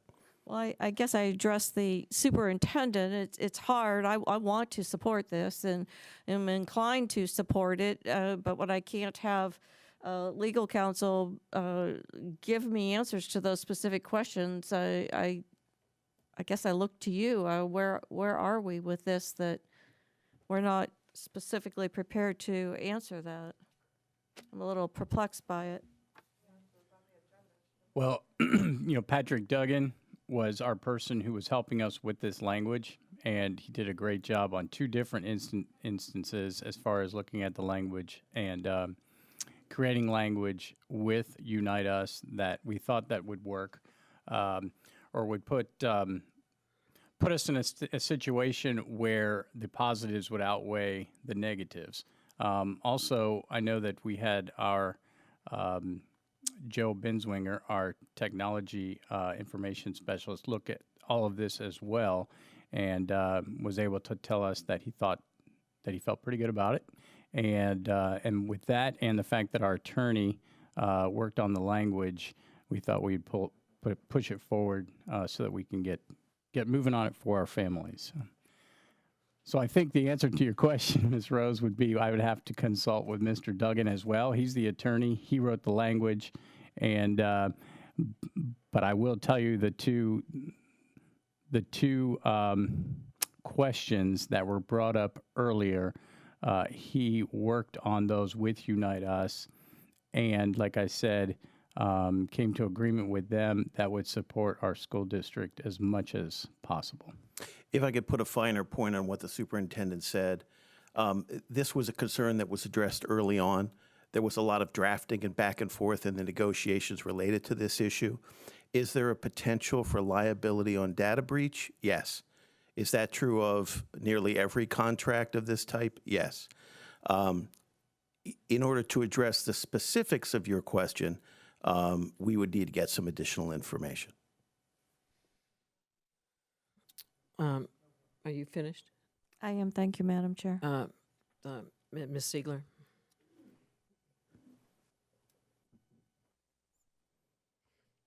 I mean, okay. No, just for a historical standpoint, because these were, and I don't know if other board members had concerns with it. I certainly did. And so, yes, it does. Every entity have a exposure to data breach all day long. Even more, and it's rising.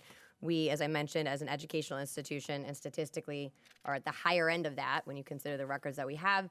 And so when you enter into agreement with what raised flags for me was the unwillingness from the first draft that there would be, that the indemnification clause was such that they would not indemnify us, the school district, for their wrongful acts or other third parties, which is extraordinarily high risk. Has that been addressed?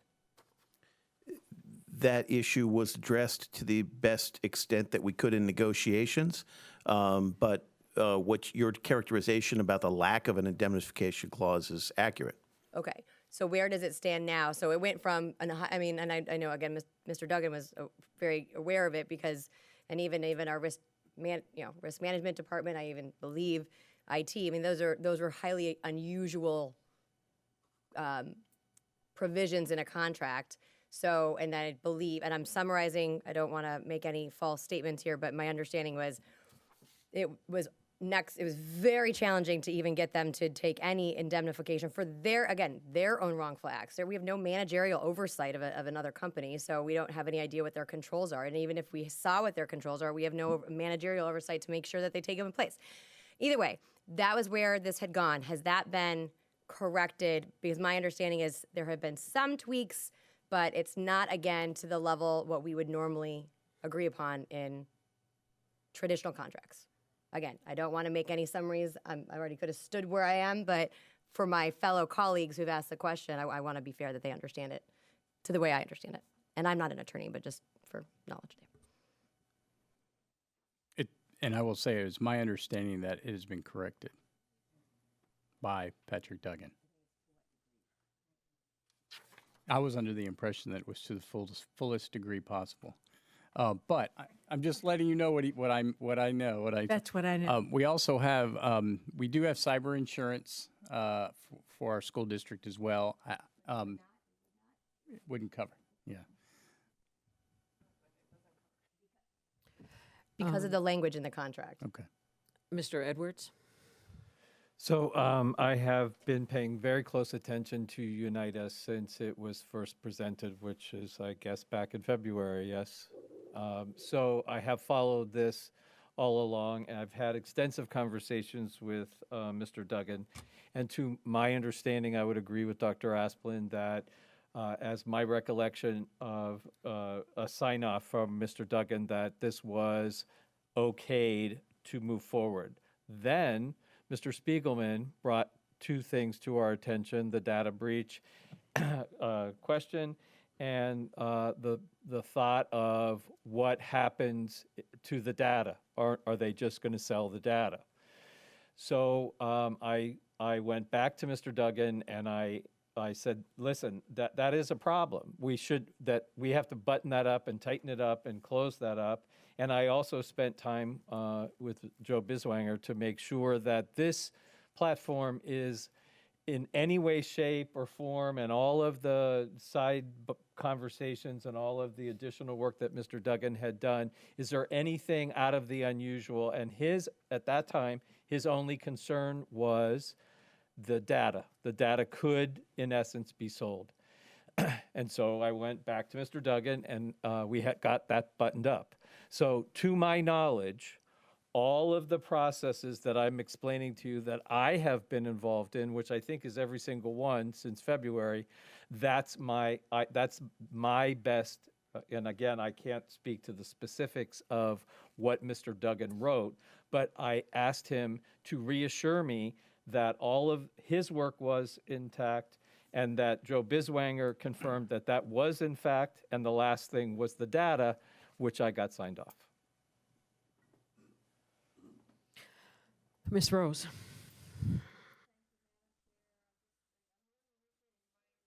Your microphone.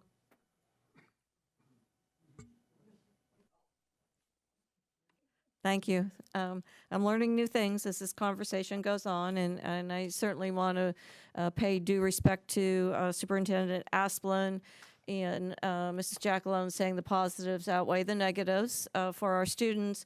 But am I correct in hearing that selling the data is not an option in our current contract? It's not, it can't be done. It can't be done, and I'm looking to our legal counsel to.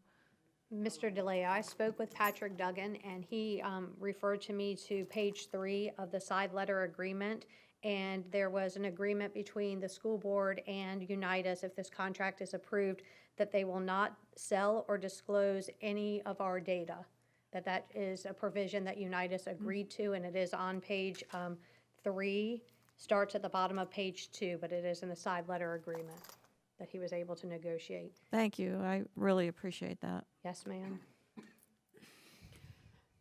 I'm good. Ms. Goodwin? Who do we know that uses this besides us? In the state of Florida, we will be the first school district that is actually participating in the Unite Us platform. We had provided a list of other districts throughout the country who are using Unite Us to the board previously, and I could go back and refer to let you know what other districts across the nation use it, but in Florida, Sarasota would be the first. But what will it do for families? It will expedite services. That's right. It'll connect, support. And we in a have to timely, not lose efficient way. track of what it will do for us and what it will do in saving staff time and saving, the time that we need to get services to those individuals. Yes, ma'am. Is this the one that Sarasota Memorial also uses? Yes, ma'am. Seeing no more requests to speak, we'll proceed to vote. Make sure that your screen says that it's the series of contracts between Unite Us and the School Board of Sarasota, and please vote.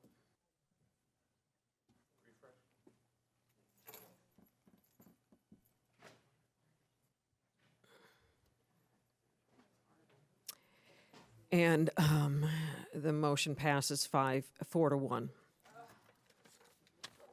Item 32. I move that the emergency face mask policy for students, employees, visitors, and vendors for the 2021-2022 school year be repealed. Second.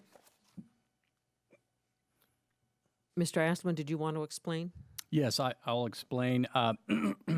First of all, as everyone knows, the positivity rate in our county is at 2.8%, which is fantastic. And it's currently at 2.8%, and our school district has returned to our optional face mask policy.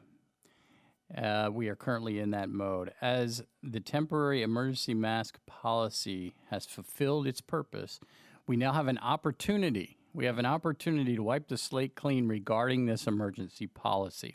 The following are reasons why we should repeal this emergency policy. Number one, I really feel like we need to get out from under our legal issues, number one, and the issues related to the State Board of Education that take enormous time and effort away from our instructional conversations and instructional monitoring. Number two, eliminate the time spent at schools and the district on implementation procedures such as vetting medical and religious exceptions and dealing with changes to instructional logistics and the monitoring of wearing of masks. Number three, COVID has negatively affected our students' learning gains, as we have witnessed with our FSA scores, and we must spend all of our time focusing on teaching and learning and not as much on mask issues. So for those reasons, I highly recommend that, that we repeal this emergency mask policy at this time. One of the reasons that I will be looking at this also to repeal it is the language that's coming from the state. The first rules that came out were based upon the governor's executive order, which I felt, and I think Judge Cooper agreed too, that there wasn't, the emergency order had expired, so he didn't have the basis to even be putting that executive order out. And he also talked about the Parents' Bill of Rights in it, as did the Department of Health rule, talked about the Parents' Bill of Rights. And I still believe that the Parents' Bill of Rights in Section 4 says that a school board can, for a compelling state interest, override the parents' rights. And now that we don't have that language in there, it stops the lawsuits that other districts have brought forward. They weren't lawsuits, they were for DOA hearings, for the Department of Administrative hearings. So those hearings have to be, they have to dismiss them. And I think that will put us back into, we will have ongoing legal costs. I was hoping it would have been settled. So I have concerns about any ongoing costs. The other thing that I am concerned about is that we're at 2.8%, and we wouldn't get this back again unless we went up to 10%. And I mean, I think that that amount is too high, actually. I think, and the positivity rate is not the rate that I'm looking at right now. The rate that I am looking at, and I think we need to look at, is the number of students that we have testing positive in our schools. And when we pass the referendum, when we pass this mandate, I mean, we were looking at over 1,000 students a week, over 200 a day, and then it dropped down to 763, then down to 407, 257.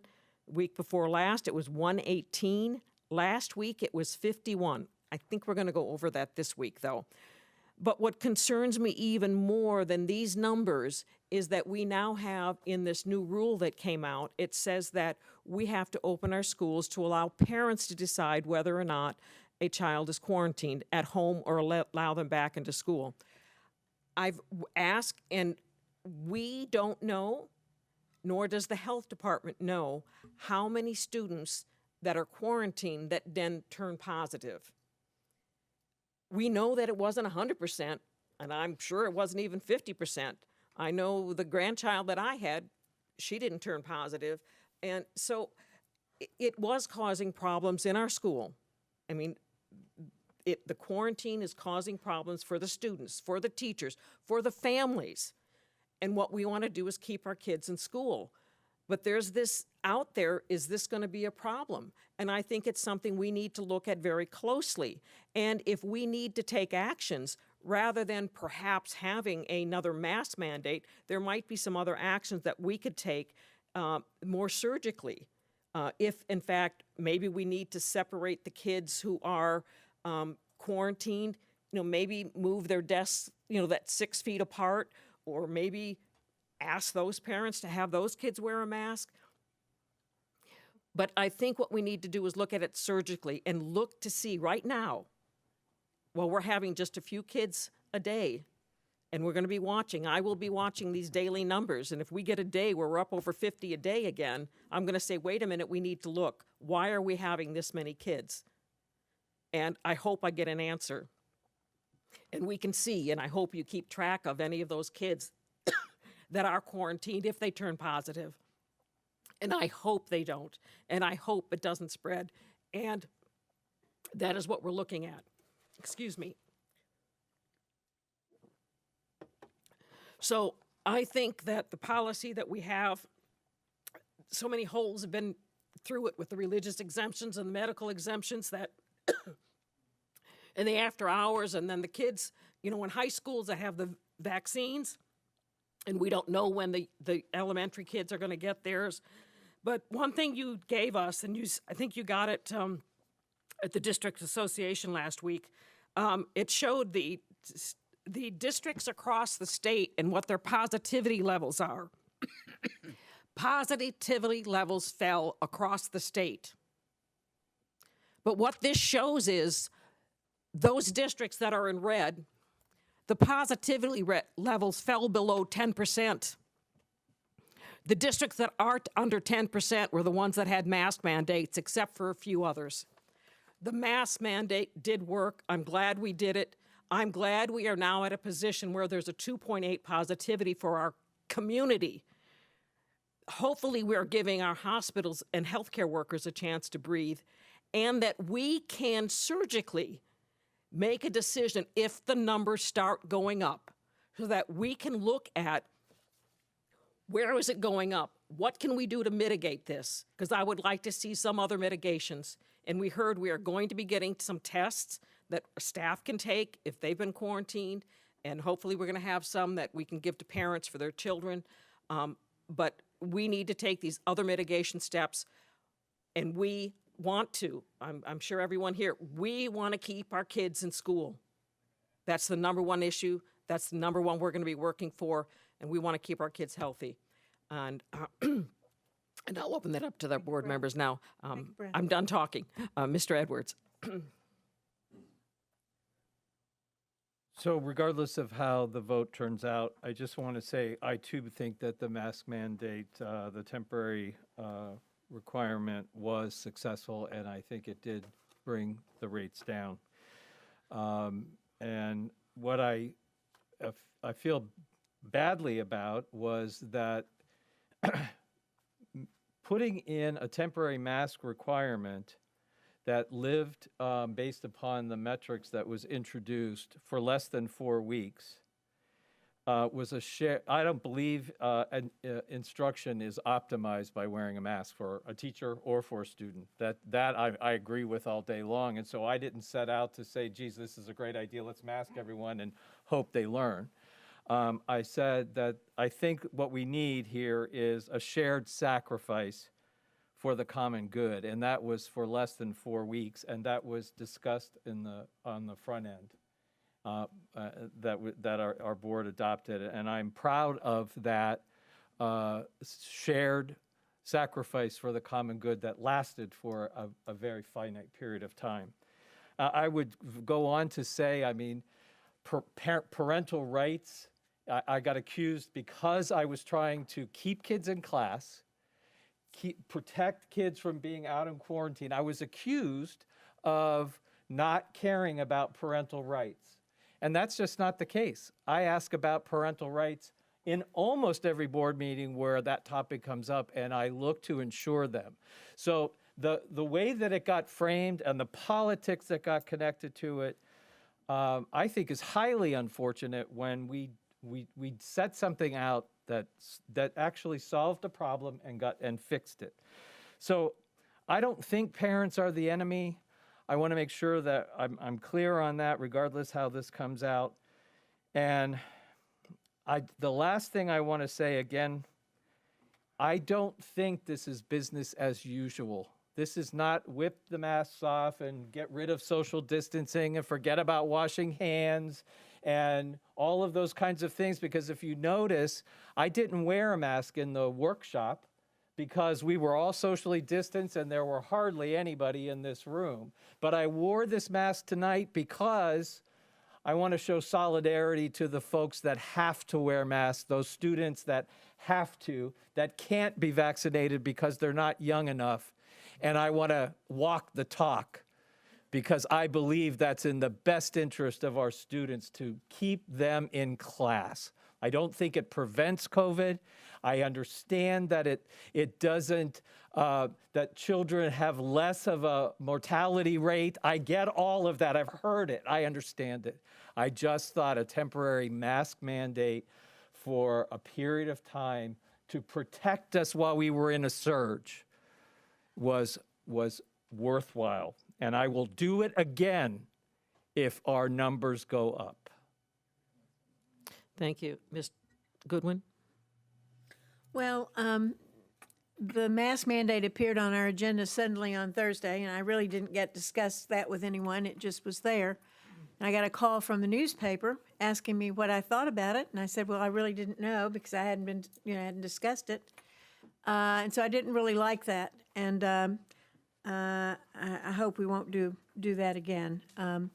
But I was responsible largely for that policy that was brought forward August the 20th. It was really done rather quickly, and I thought it was the best thing to do. Why? Because we have lost over 700,000 souls in this country, and many of them, of the children that are getting sick now, are dying now, was of great concern to me. I did a lot of work with foster care, and we lost children in foster care. Abused, abandoned, and neglected children. And if we lost one, that was too many. And if we lose one child, that's too many. So I was very, very concerned that on my watch, we weren't doing everything we could do to mitigate. When we look at the values that I look at and I see, it's somewhere between 1% and 5%, or about 3% that's really the sweet spot. And that's about where we are now, 2.85%. And I think that hopefully that's where we want to stay. And I do think we need to look at mitigation and continue on this plight because we're not over this yet. And I hope and I pray that, we are on the other side and that we will not have another Delta variant or another thing that comes up that causes us great pause and great concern. But, we've kind of had our hands tied locally with what I think is our local control, shall we say, over our school district. And I think we do the best job at doing what is expected and what is best for our students. I don't think top-down works well. I don't care whether it's the governor or the Department of Health. I think things are best closest to the community and closest to the students and the staff. So I'd go back and do the same thing again, and I've really been debating as to whether I support this or not. But I think that everyone is that I have spoken to both legally and professionally and from a health department situation, doctors, all think that we might be better off without this mask policy at this point in time and get the monkey off our back, so to speak, with the state. And go forward. My biggest concern is what happens if these numbers go up. How quickly can we react? How do we react to the situation? And I am concerned about that. So I think we need to continue a vigilant process to look at these numbers, to make sure that we have options on the table. And for that reason, I will support this, reluctantly support this, but hope that we will continue to look at other mitigations and other targeted strategies, if you will, for making sure that we are doing and are vigilant with this pandemic and keeping our students and our staff safe. Thank you. Ms. Ziegler? Thank you. Well, I am equally as encouraged to see our positivity rates decline. and that our hospitals are not seeing the level of stress. To me, that's where I went back to be concerned. I watch trends. I think as we talk about in the future, I think COVID is likely going to be with us for a very long time, and it's figuring out how we best work with it. And, I think about going into flu season and what have you, and I go back to best practices. We have vaccines. If you can get it, please get it, or if you want to get it. I mean, those are the different mitigation aspects, but we go back to best practices of washing hands, drink lots of water, get plenty of rest, eat a good, healthy diet, all of those things that help keep us in a better posture to whatever comes our way, hopefully to benefit, the success rate and what have you. And so I understand truly there are people who are either immunocompromised or they have other risk factors within their family. And so to me, I've never dismissed that. I recognize if and the concerns there. And so I want to say that again, is that I respect a parent's choice of how best that they want to use, whether it be masking or what have you. But I was very concerned with the level of disruption that this incurred, just given the challenge of being out of compliance and the court cases and the message, the ripple effect that there's a number of conflicting moments. And then ultimately that trickled down to an exorbitant amount of time and resources on staff time that was ultimately a further impediment to instruction. And that is what we are here to do, number one.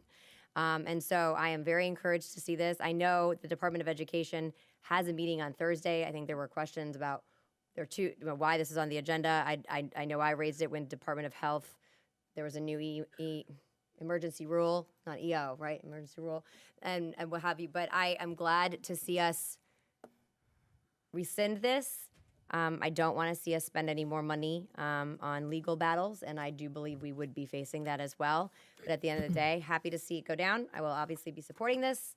And everyone keep up good, healthy practices so that if there is any kind of illness coming forward, that you are better prepared to get past it. Thank you. Karen? Ms. Rose? Thank you, Madam Chair. I just want to say that I fully support the surgical approach to mitigation and very much how that would impact health compromised and otherwise community members that need our attention and respect from their perspective. And in the same regard that you were wanting a mask mandate, that didn't make you anti-parental rights, wanting to have the choice of believing that you are following the law and oaths of office does not make you anti-mitigation. So in conclusion, I think that we have a divide in our community that is in our face and obvious, and I think there's some healing to do, and it might be worthwhile to think in terms of how we get ahead of this for the future, which has been alluded to, and prioritize that from a surgical approach in meeting all the needs across the board on what is currently a divide. Thank you. Thank you, and I think we make it clear that this is the board policy. The CDC still recommends that students, I guess students and staff in schools wear masks, but the elementary students are not vaccinated. They're not eligible for vaccinated. So I'm sure there will be a lot of parents that will still want to continue to wear those masks. And I want to remind parents and students and staff, please do not harass other students for wearing or not wearing a mask. That is just totally inappropriate, and it's bullying according to our policies, and we don't want to have to take another complaint about a teacher said this to a child or another child said this, because it's optional, and those who want to preserve their health or feel they need to definitely can wear a mask right now and shouldn't be picked on for wearing one. They're not sissies. And the ones who aren't wearing a mask, they don't hate you. They don't care if you live or die. No, it's their choice right now, and it's not up to us to be putting our feelings onto someone else, because what was our thing for the day? We can agree to disagree. And let's hope our students will follow through on that. Will we please vote?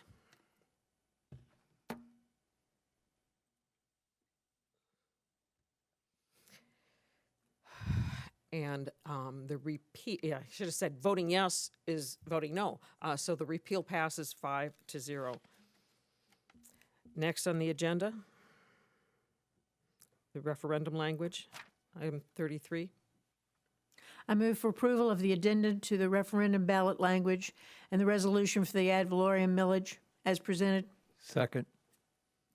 Do you want to give a little explanation of why we're having Well, this again? because there was some legislation that passed in 19 that required us to amend the language, and we had not presented it in that fashion previously because we hadn't had to. Oh, wasn't that the language that we had to share it with charter schools, which we've been doing anyway? That was one of the things, yes, but there Yes, were some okay. other things as well, yes. So we just had to amend the language.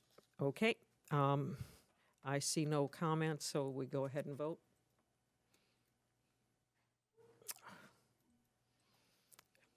I have to go back, I'm sorry. The computer. Too fast. It's too late in the day for me to be voting and thinking. And that passes 5-0. Item 34 is on the advertisement for the public participation. We are not voting on that.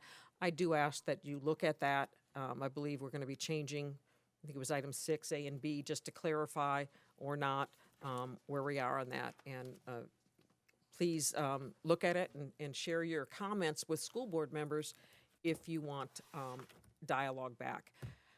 Are there any comments from the members? Seeing none, I move we adjourn. Oh, I should say the next board meeting. That's, I'm supposed to say that, aren't I? It's 2 weeks from today. It's set for Tuesday, October 9th at 3 p.m., and we will have a workshop before that time to be determined.